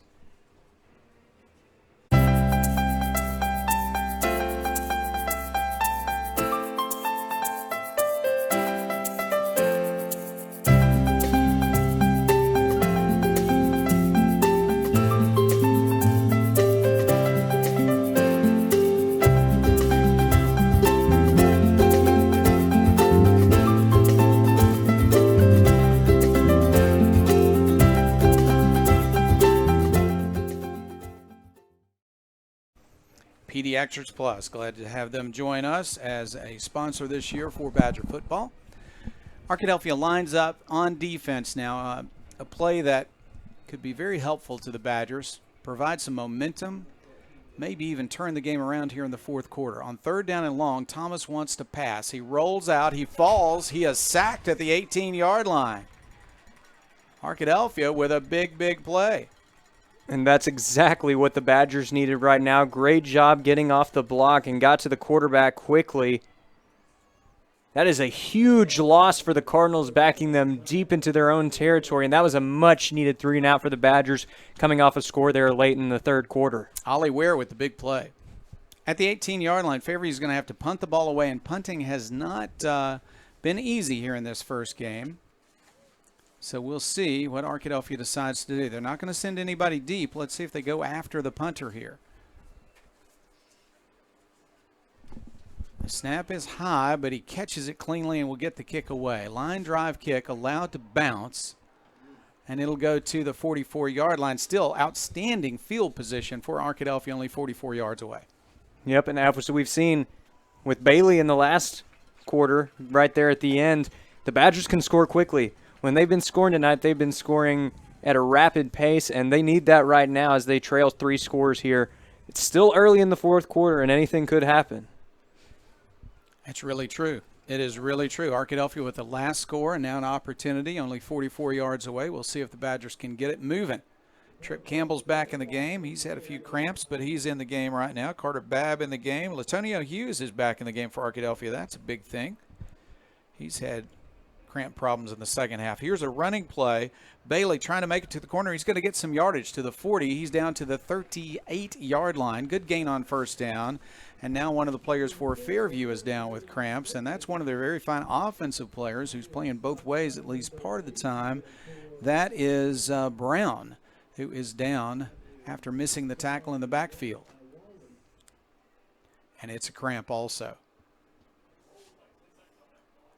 Well, I wonder if this has been an issue statewide. My guess is it probably has. I agree with that. And what's been really interesting here now is you see this a lot in just about every game, but usually you don't see it to this degree, especially with two teams like these who we know have been working very hard in the offseason, been conditioning very hard. But, you know, right here, especially being in this climate in this part of the state, you know, it can get really humid in those late summer evenings, and that can cause this to happen now. I believe we're up into double digits now in terms of cramps that we've had since the teams left the locker rooms. Fairview, lots of players taking a knee right now, and the player who is injured is now going to get up, so we'll keep it right here. And again, he's one of their fine players offensively. Brown, he's a real weapon offensively, so if he's not able to come back in and play defense or offense, that's a blow. He's one of their best players for Fairview, and he is definitely struggling with a cramp, but going to be able to walk off the field. Arkadelphia is huddling on the near sideline. I think they sense that things might turn around if Arkadelphia can get a nice quick touchdown here and pull within 2 scores with still 10:09 left in the football game. All right, Arkadelphia would like to line up. A little bit of movement now. Arkadelphia not moving slowly, but moving quickly. They have a little sense of momentum right now. 3 receivers on the right side.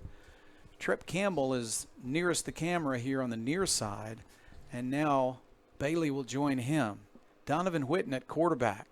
Back to pass. He wants to throw long. He's looking for Bailey, and he misses him at the 7-yard line. He threw it away from the defender, and Bailey turned and couldn't quite find the football in time. So incomplete, but he did not throw it on the side where the defender had a chance to catch the ball. So he had in mind he needed to keep it away from the safety. But that's Bailey exactly what Bailey couldn't quite get to it. Yep, and that's exactly what you got to do in this situation. It's not going to work out every time, but you've got to put the ball in a place where only your guy can get it. You don't want to make it a 50-50 jump ball and then have your guy fight for it to go get it because, again, half the time it's not going to work out in your favor. 3rd down from the 38-yard line. Arkadelphia needs 4 for a first down. Pass play into the flat. It goes. This is complete to Trip Campbell. First down at the 27-yard line of Fairview. And that stops the clock to move the chains. 9:53 left. And how about the composure of Whitten here tonight? A lot of guys in their first start down this big late in the game maybe get a little bit flustered, but he looks confident. Back to pass, looking downfield, wants to fire it to the flat, wide open. There's a run to the 20 after the catch to the 15 to the 14. Excellent play. Quarterback found his receiver wide open in the far flat and got the ball to him quickly. First down at the 14. Hughes made the catch. Good to see him back in the game. He is a meaningful player for these Arkadelphia Badgers on offense and on defense. And offsides against Fairview. Beautiful play. Just varied the snap count, and about 3 Cardinals jumped off sides. Yep, and the first one that caught my eye was Corey Lockhart with the jump there. First down, 5 yards to go, Arkadelphia. Clock stop and now running again at 9:27. First down at 5. Arkadelphia wants to have plenty of time for 2 more drives. First you got to score here, but they're certainly moving the football. And a flag down. I think maybe Arkadelphia moved that time. I saw 3 receivers moving before the ball got back to the quarterback. So they got 5 free ones, and then they gave them back. First and 10 from the 15-yard line. Once again, the running back is Bailey. Jay-Sean Davis is not seriously injured, but he's had cramps and not played much at all in the second half. Just a few plays, and he's been out since then. Bailey was out for a while, but he's come back, and so is Hughes. Back to pass, Whitten under a lot of pressure. He'll fire the ball to the sideline, just throws it away downfield. Good play, and he'll live to see another down, 2nd and 10. And Coach wants an intentional grounding call right there. On that one, I don't believe he's going to get it. There have been plenty of penalties tonight, but not called on that play. Second down, 10 yards to go. 9:05 left. We are in the 4th quarter. Second down and 10 now for the Badgers. Shotgun formation. It's going to be a handoff up the middle. This is Bailey to the 10. Inside the 10. Not a first down, but good yardage. And Arkadelphia continues to move closer. And how about Bailey coming in the crucial situations here in the second half? Badgers down pretty big at this point in the game, but he just seems to provide that little spark that puts him right back in it just when it seems like the momentum's stopping. 3rd down, they need 3. Ball at the 8-yard line. And they'll give it right back to Bailey. He's to the 5. Bailey's struggling. Is he in? He is not quite in at the 1, but it's a first down. First and goal at the 1. Yep, he made a good cut on that one, followed his blockers, and extended his arm trying to get the touchdown there. Unfortunately stopped just shy of the goal line, but still great run there, setting the Badgers up for first and goal. Arkadelphia lines up. Oh, whistles. Let's see. Going to be offsides against Fairview, so they'll move it about 6 inches closer, and we'll have first and goal again. Now that's such a key thing. You don't want to move back from the 1 to the 6, and instead it'll move from the 1 to the half-yard line. The ball's very near the goal line, very near the goal line.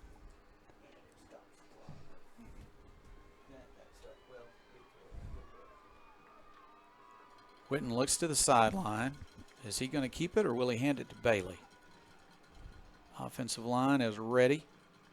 And the ball gets away on the snap. He's fighting for it, but I think Fairview might have recovered, or Bailey maybe got it. Boy, that ball just got away. Some confusion. The ball, I think, might have been snapped before Whitten was ready. Arkadelphia does recover, so the drive is not over, but it suddenly becomes a much more difficult situation. Instead of the 1 foot line, the ball's now on the 13-yard line. Wow. Still third down, though. Arkadelphia's got 2 shots at getting 13 yards and putting another touchdown on the board. Trying to get back into this thing.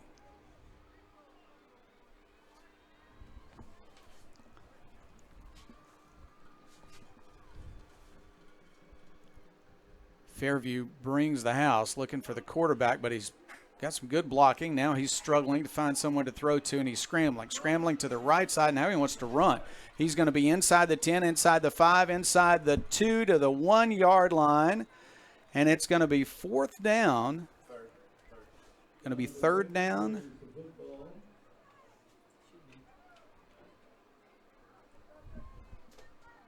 Now they're going to mark it at the 2. He didn't quite make it to the 1 yard line. All right, 3rd down. 3rd down from the 2. 3rd and goal from the 2. 3rd down and goal from the 2. And it's Bailey. Bailey plows ahead and didn't quite get there. He ran into too many big Cardinals. I think he got to the 1, but it's 4th down. It is 4th down. Yep, and he got a good burst there at first. Looked like he was maybe going to be able to power in just off the momentum alone, but just met a stone wall there in the form of the Cardinals' defensive line, and he stopped inside the 1 yard line, setting up a 4th and goal here for the Badgers. Yeah, he got 1, but not 2. Bailey's still in at running back. It's 4th down. They're going to hand it to Bailey. He's hitting the backfield and will lose a yard. He'll lose a yard. Crowd coming alive on the visitor side as a goal line stand for Fairview is very, very helpful in sealing this game. Only 5:51 left. Just it seemed like a moment ago Arkadelphia was on the verge of getting a touchdown. It was still about 8 or 9 minutes left. Now 5:51 left, and Fairview is held on a goal line stand. And not the ideal situation at all if you're the Badgers, but at that point you just got to tip your cap to the Cardinals defense, having the grit there to make that goal line stand. And that could prove to be a deciding play in this one. Defense onto the field. Fairview will have their quarterback keep it. Right up the middle he'll go, and he'll escape one tackler. This is the Wildcat, so it's McGee on the run, but he'll just make it back to the 5. Lost about a half yard. They're going to let the clock run. We're under 5:35 left in the football game. What a nice job by Fairview. I'll have to give them credit for that. Mistake by Arkadelphia to lose yardage when they had the ball on the 1 foot line. Almost came back and got the touchdown, got it back to the 1, but couldn't get in. Power formation. Now they'll go to the Wildcat. McGee is in the backfield. McGee wants to run. To the left side he'll go. He's got some yardage. He'll make it to the corner and make a first down and then run out of bounds, and that's going to stop the clock. And they'll move the chains as well. First down near the 20-yard line. 5:08 left. And as we near the end of this contest, we've seen a tandem here between McGee and Brown. But now I think at this point in the contest, you don't want to risk perhaps further injury here. So I wouldn't be surprised if we see McGee from here on out. They're running the Wildcat on every play. Lining up in that power formation. They have not yet used that formation to do anything except set up the Wildcat. Here's McGee again. He's going to run to the far side, the short side of the field. He'll get a little bit of yardage, and 3-4 Badgers going to drive him down. Arkadelphia started the game, Chase, really running to the football well on defense, and that was an example of that, even with the score the way it is and the weather the way it is, the humidity causing a lot of cramps. This is still a team that is fighting hard, and that's a good sign for the future. You're exactly right, Jeff. This is what you want to see out of your team at this point in the contest. They're not going down without a fight, even though a comeback not likely at all at this point in the game. But don't tell these guys that, because they're fighting until the final whistle. This is a winning team right here, a winning mentality that we're seeing on display by the Badgers. And Fairview has called timeout. Fairview has called timeout with 3:54 left in the football game. It is Camden-Fairview 41, Arkadelphia 21. We'll be back after this.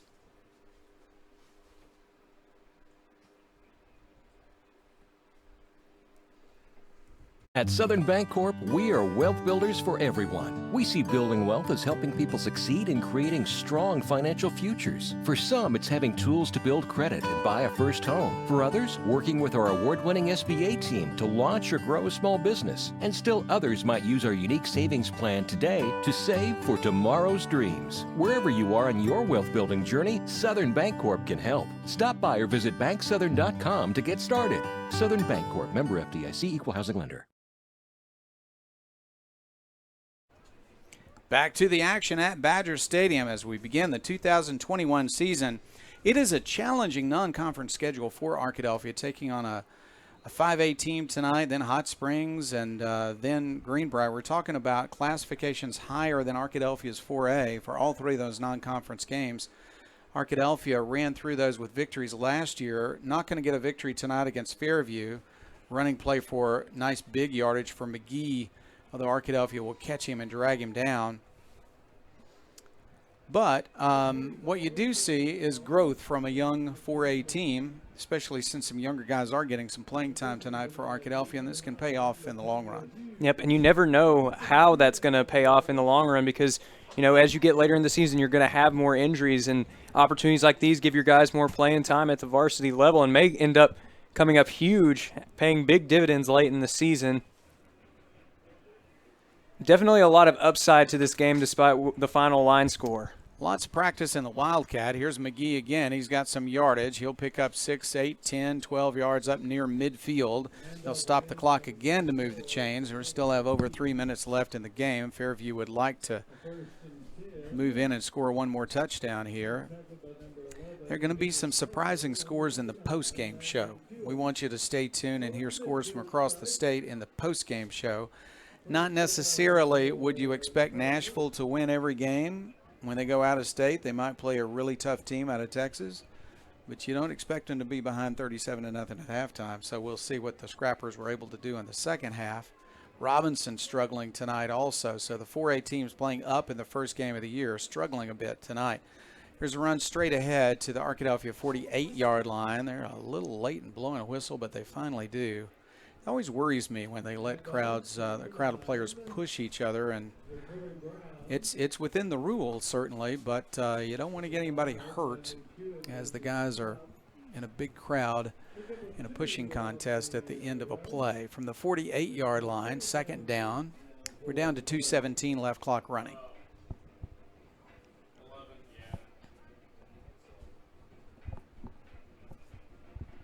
Checking back in. This is good news for Fairview. He is okay. It was just a cramp, and Mr. Brown, their best running back, is back in the game. Thomas at quarterback will hand it. No, he'll keep it. Good fake, and he'll keep it for yardage to the Arkadelphia 40 and out of bounds at the 37-yard line. That'll stop the clock with 1:51 left, and that will move the chains as well.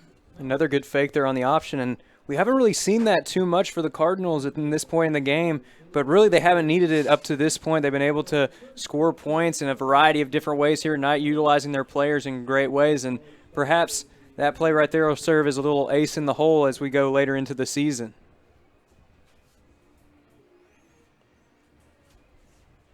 Fairview lines up for the play. Thomas, the quarterback. Looks like he'll do a good job this year in the 5A South for Camden-Fairview. He wants to hand off, and he will. And coming right at the Badgers and gaining yardage up to the 33-yard line is Brown. Clock will run, though. Under 1:40 to play. Well, and Jeff, we talked about it in the preseason, high expectations for the Cardinals. A lot of different sources were talking about how much this team had improved from last season, and we've seen it here tonight. This is a very talented Cardinal squad. They were already a really good team last year, but they seem to have improved even more here as we enter the 2021 season. Thomas at quarterback takes the snap. He wants to pass the ball, looking deep downfield. Now under pressure, he will run. He's got some room near the sideline, inside the 30, and he will dive and slide. The young man's having some fun tonight, leading his team to a victory. Clock will continue to run because he was down inbounds before he slid out of bounds, and it's short of a first down. So third down coming, clock running now down to under 50 seconds to play. Tough night for the Badgers tonight, but they certainly have some things to be proud of and some things to work on before next week's game against Hot Springs. That game's on the road. We're going to bring you that game from Hot Springs High School.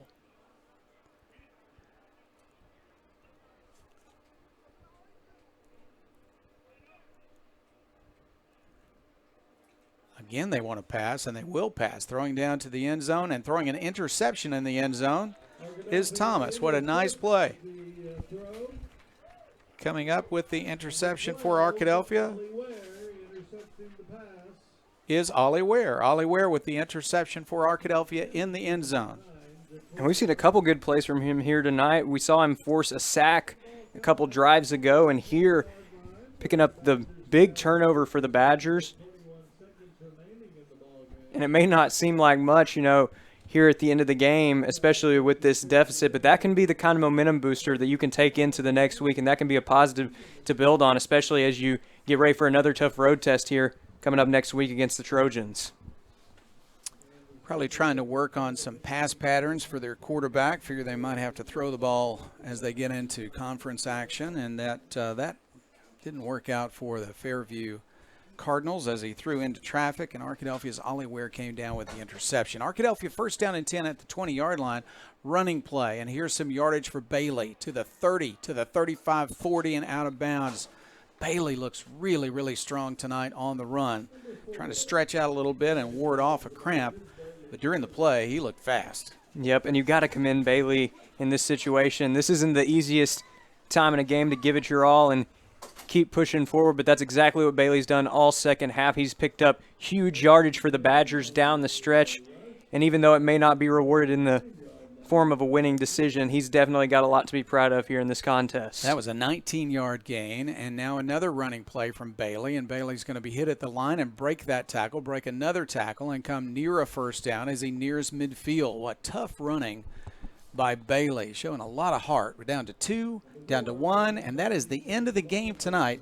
Final score, Arkadelphia falling to Fairview. It's the Cardinals 41 and the Badgers 21. So Arkadelphia starts the season 0-1, playing a team in a higher classification, but lessons learned tonight. They'll address that at practice next week with Coach Shucker and the assistant coaches, and Arkadelphia will be in action next week against Hot Springs. Before we say goodnight, though, we got a post-game show coming. We're going to be glad to bring that to you after this.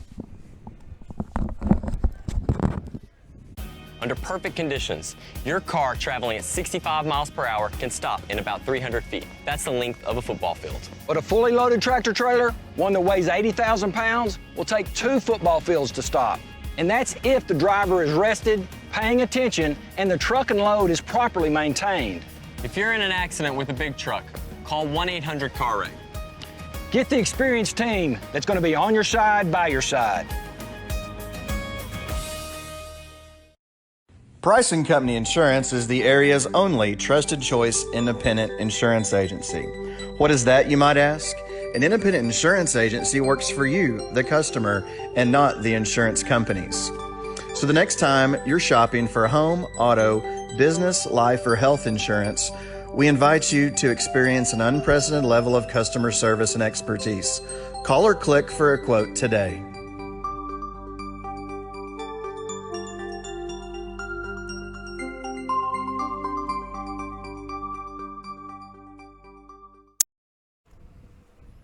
We are back in the post-game show. the Southern Bancorp postgame show, or I also know it's Blend Real Estate, isn't it? Thank you, Carrie Garnett, down in San Diego, for a Blend Real Estate postgame show. Well, I'll tell you what, it's not a victory that we're talking about tonight for Arkadelphia, but a learning exercise against a very good 5A team in Camden-Fairview. We had heard that Fairview was going to be better, Chris Babb, and we knew that they would be tough tonight. Arkadelphia made a few mistakes in the first half and fell behind, and then cramps kind of became the biggest problem of the second half. But Arkadelphia showed some resilience that's going to come in handy as the season wears on. I agree. It was, you look at that first half, and there were, we talked about the strip sack for a touchdown, and that was a play that you don't see very often. And then the team came out for the second half, and you didn't see Jay Sean Davis, and you see a few of the other starters being tended to and nursing some cramps. And you look out there, and there were at one point there were several new faces, especially on offense. Defense had several guys in there, but you came into the game without one of your starting linebackers and having to fill that hole, and then you lose a few more throughout the game. And as you mentioned, a few were able to get back into the game. But if you take anything out of this, it's that you got to take care of yourself throughout the week, and you got to be ready for games in hot temperatures. Camden had a few cramp towards the end as well. They had multiple as well, but the game was already in doubt. I thought when Arkadelphia scored to make it a 20-point game, I thought a big play, Chase mentioned it, the game might have already been out of reach, but Arkadelphia could have had a chance. I think there were about 8.5 minutes left in the fourth quarter. Arkadelphia gets the ball inside the 5 and have a 1st and goal, and couldn't punch it in. And not only were they not able to, but it just kept bleeding time off the clock. If you could have gotten in at on first down with about 8 minutes left, it's a 13-point game with 8 minutes left, and it's an entirely different last 8 minutes of the game. But then you don't get first, second, or third, and then you bleed about 2 minutes off that clock, and then they get the 4th down stop, and that was kind of the nail in the coffin. And then, as you mentioned, Camden-Fairview lined up in the Wildcat and just ran the clock out. Chris, one of the keys, of course, is that the hot weather is not going to be over by next week. No. What the forecast I'm seeing says 93 degrees next Friday. So right. Arkadelphia will work on that and try to be ready. It just seemed like once somebody had cramps, it was contagious. Lots of people going down, first for the Badgers and then for Fairview as well. It was, and I'm sure, watched some of one game last night, the Fearless Friday, saw a couple of those late in the game, and you just gotta hydrate yourself. You've got to take care of yourself physically from Monday through Saturday, or Sunday through Saturday, and it begins tonight as you go home and have to recover, get your fluids in your body over the weekend, take care of yourself, and just be ready for what comes next. And that's the Hot Springs Trojans. We're going to give a scoreboard update and then have some statistics from Jim Rothwell in just a minute. But before we do that, Chris, let's talk about the sponsors. So many folks are coming through wanting to support the live stream, wanting to support the Arkadelphia Badgers. Yeah, we're thankful for those that, this is, I believe, 2018 was our first year, so our 4th year of doing the live stream broadcast, and we've had many of those on with us from the get-go. Austin Wingfield State Farm, Blake Bell, Edward Jones, Blend Real Estate, Carrie Garnett, Clark County Farm Bureau, Gary and Rob Rucker, Mary and Martha's Price and Company, Southern Bancorp, Southwest Auto Collection, Southwest Sporting Goods, Taylor King and Associates, Turner, Rogers, Manning and Plyler, and Welch Funeral Home have been with us all 4 years. And over the years, we've added some. You mentioned Andy's Restaurant, and Chad Kesterson Shelter Insurance joined us last year. Dairy Queen, new in town, new as a sponsor. Eccles Thompson and Kneebone hopped in the last couple of years. Israel Wardlaw Farmers Insurance will be on with us this year, and Java Primo were both new this year. Midian Digital Creations and Mike Meeks. It was Angry Goat the last few years, but Mike's always been a valuable part of our broadcast as well. Pediatrics Plus. Providence Veterinary Care has been our third quarter sponsor for all 4 years as well. Then we added South Central Connect. And then we mentioned the others who have been here for the rest of the time. So just really appreciate those sponsors as they help us put these broadcasts together. There are some games not played yet and a few scores that we don't have, but one of the major scores that we do have is Texas Pleasant Grove 37 Nashville 0 at halftime. We don't have a second half score on that, but of course Nashville really taking it on the chin tonight. Nashville is going to be a good team. I have no doubt about it, but we have heard that they have struggled a little bit, and so we'll see what they're able to put together by the time Arkadelphia plays them in the first game of conference play. But Arkadelphia-Nashville, always a great rivalry, and we expect to see Nashville improve. So I guess one of the keys, Chris, is that you can't look at first week scores and decide what a team is really going to be like. Yeah, you can't.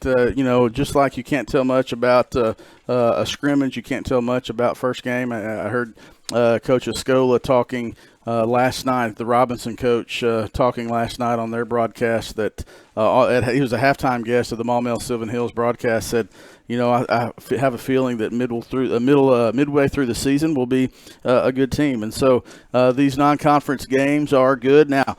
Obviously, you love it when you go 3-0. Badgers went 3-0 last year in non-conference, and you feel really good about yourself. But just the other side of that, you can't feel too good about yourself. The other side of that is if you do get in there and lose a game, you can't get down on yourself. And so you come back, go to work, keep your head up, believe in what you're doing, and then try to get better for the next week. Even though you and I have just agreed that you can't tell what a team is going to be like by the first game of the year, we're still going to look at scores, right? Because this is absolutely. Now you don't, this is an you don't say that when you win. You said, we won the first game. We're going undefeated. This is an interesting score, Chris. Hot Springs 52, Fountain Lake 7. Yeah, Hot Springs. Coach Darrell Burnett. You knew that program was going to gradually, improve year to year. Not gradually, but they've improved year to year. Fountain Lake, I know. Is dealing with some injuries and number issues, and all around the state. Arkadelphia is fortunate. You got 63 guys on the roster, and thankfully you had 63 tonight. But all around the state, you hear about some teams losing numbers of players, and thankfully for Arkadelphia is not the situation. But Hot Springs, Coach Burnett's done a great job. They've gradually improved each year. I know they're looking to get in the playoffs and make some noise, and so that'll be a tough game next week. They're going to come confident after a big win, and Arkadelphia is going to be trying to improve after a loss. Our friends over in Hot Springs love a good rivalry, and this was one-sided. Lake Hamilton 48, Lakeside 14. Yeah, kind of surprised about that one. Lakeside has Mills, a good big senior lefty quarterback. I know they've got the sophomore running back that has been gotten some attention or maybe offers from the University of Arkansas. Lakeside feels good about there, but we saw Lake Hamilton the last week at the scrimmage. Coach Gillerin, when it comes to the scoreboard goes on, he's going to line up behind those big offensive linemen and hand it to those three big running backs, to get the ball down the field. And it looks like that's what they did against Lakeside tonight. In 5A, Harrison looking strong, 26-7 over Magnolia.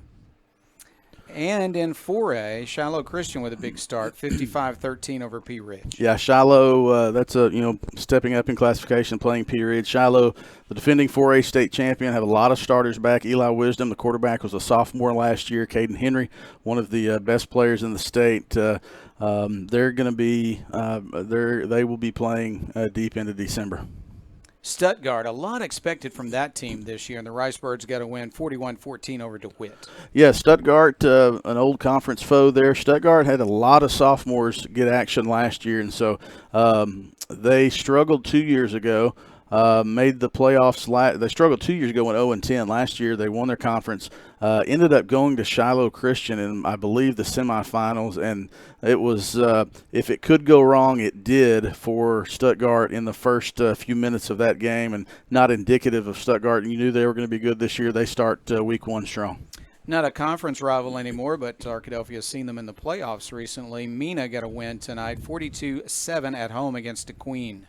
Yeah, DeQueen, Coach Cheshire been at Nashville, was an assistant at Jonesboro, and then in his, I believe, third year at DeQueen, they have things on the upswing. Got a new facility, new field, new jumbotron there. Coach Cheshire's trying to set some building blocks in DeQueen, but they've got a little bit to go. And Mena and their Coach Bentley, in his third year, I believe, at Mena, came back to his alma mater, and that's a big rivalry game. And not a surprise on that one. Pulaski Academy might have new leadership, Chris, but it's still PA 60-21 over Robinson.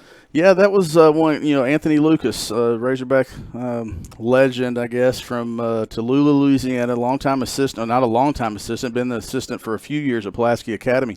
And when Coach Kelly headed to Presbyterian College, Anthony Lucas was given that job, and he had his first first game as a head coach tonight against Robinson.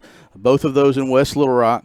Pulaski Academy, the defending 5A state champions. I think overtime probably was there with them again, trying to talk about that transition. But Coach Escola last night on the broadcast that he was a halftime guest of the the Fearless Friday Game of the Week, really said that, don't know what's going to happen, but we do believe that midway through the season our guys will be a good team. Robinson only had two starters coming back on offense, and lost 8 starters on defense. So a lot of new faces out there for Robinson, and Pulaski Academy put one together. They've got Joe Hyman, who's going to Northwestern, the quarterback in that system, and they obviously rolled tonight. Ashdown made a statement tonight, Chris. They went all the way to Hamburg. That's not a short drive, and they won it 37-7. Yeah, Ashdown, I think I heard him today saying that the starting corners at the University of Arkansas are going to be from Ashdown.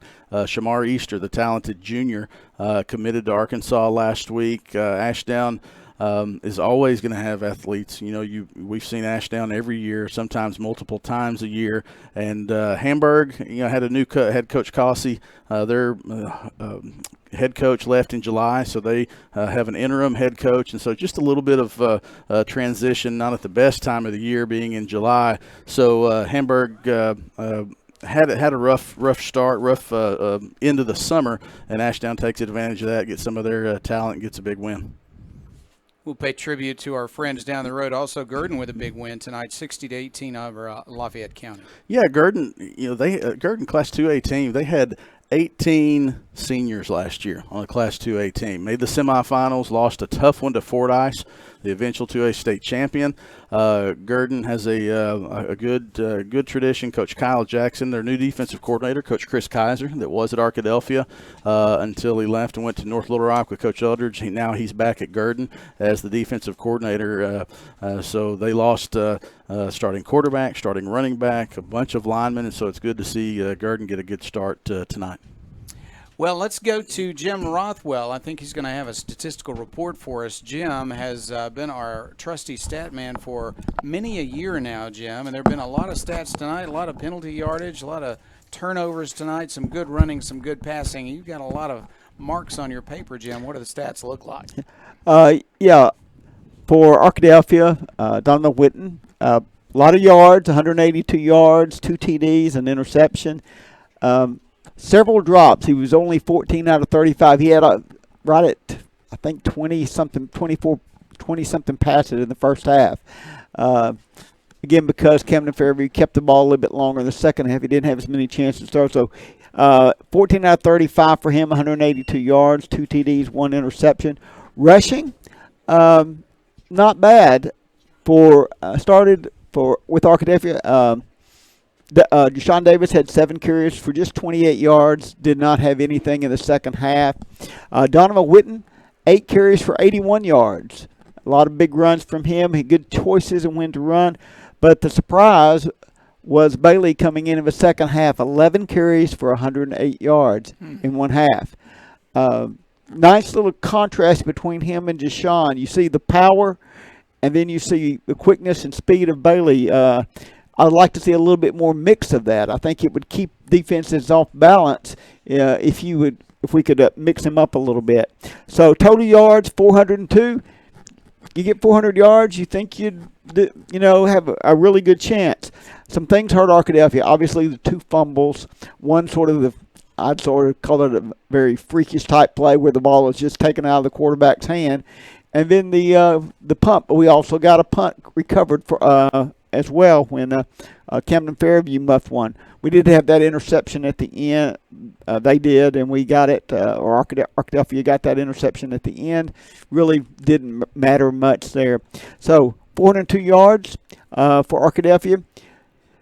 The Camden-Fairview threw enough to keep Arkadelphia off balance. 8 out of 15 for Thomas, 1 interception, 1 TD. The rushing, it was really balanced. That's the thing. They just kept different backs, kept them fresh coming in. Thomas had 10 carries for 71, and we really saw him in the second half.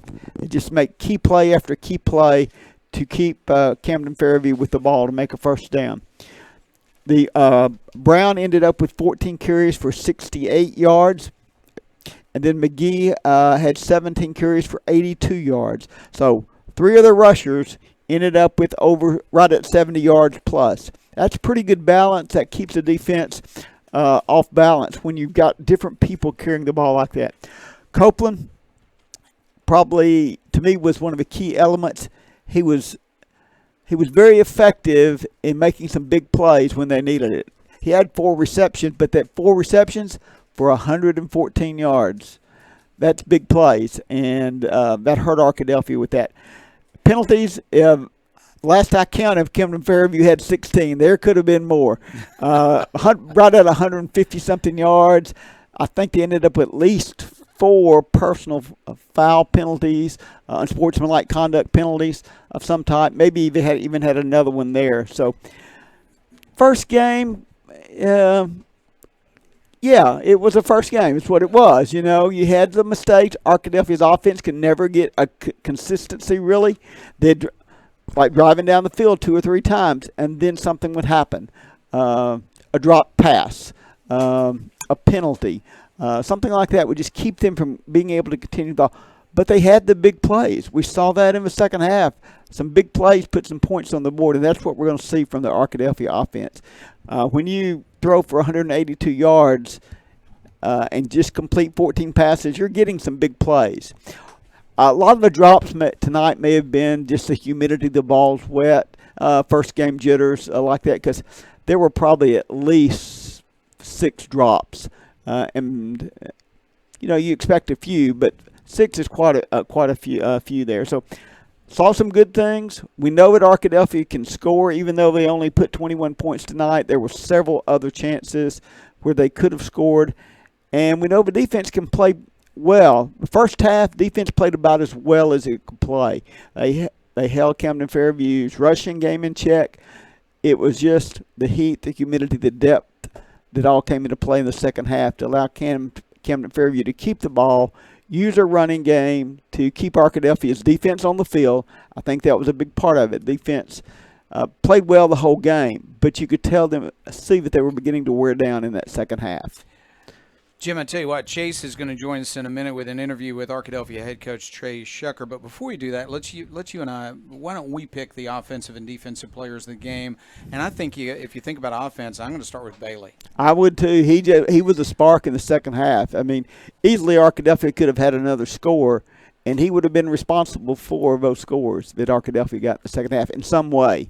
So I would go with him as well. So Braylon Bailey is our offensive player of the night. Defensive player, there are several Badgers that were really working so hard on defense, and as you said in the first half, having a lot of success without a couple of turnovers. They would have held Fairview down to only 1 or 2 touchdowns. And so defensively, until the cramps kind of took over, a lot of good play from the defense. But if you were going to pick one, who would it be? I think it would be Landon Kewen, and particularly in the first half. He was shutting down that running game. He was in on a bunch of tackles in that first half and carried over in the second half. He was out a little bit, I think, was a little bit of maybe the cramp issue, but he quickly was back in. And so and so good to see him on the field. After some knee problems through the years. He is a senior now, and he's ready to be a leader on the defense. Yeah, as little as Camden-Fairview threw, the defensive backs, they played well, but they didn't have a chance to make any big plays. So our defensive player of the game is the president of the Student Council, Landon Kewen. Congratulations to the Student Council and to Landon for his defensive player of the evening. Yeah. And our offensive player of the night is Braylon Bailey. Thank you so much, Jim, for all your statistical work. We're going to go over to Chase, who is going to bring us, at least on the audio side, an interview with Arkadelphia head coach Trey Shucker. I'm here now with Arkadelphia head coach Trey Shucker. Coach Shucker, tough loss here tonight, but before we get into that, how was it to get back in front of the Badger faithful again, start off the 2021 season? It felt great to get back in front of a home crowd and a normal crowd. Everything felt like it should have been. It's always a great night in Badger Stadium. I know tonight was a tough loss, but were there some, takeaways from the game and maybe even some things to build on as we move forward in the season? Absolutely. Tonight didn't go the way we planned. We had a lot of small things happen that ended up affecting the big picture, and we weren't able to overcome it. So what we can do is we can, feel sorry for ourselves, or we can put our hard hat back on and get back to work. And if I know these kids, I think we're going to get back to work and we're going to get back on track next week. All right. Thank you, Coach. Thanks. That is Arkadelphia head coach Trey Shucker, interviewed by our own Chase Hartzell. I tell you what, I have no doubt that he is correct. Arkadelphia go back to work this week. They're going to be ready for next week's game against a good Hot Springs team in Hot Springs. We hope that you will make it over to the game. If you cannot, join us, please, with the live stream. We will be there. It's a beautiful stadium. If you haven't seen the additional building construction they've been doing over at Hot Springs High, it is something to behold. And we'll have a good view of the field and a good live stream for you next week from Hot Springs.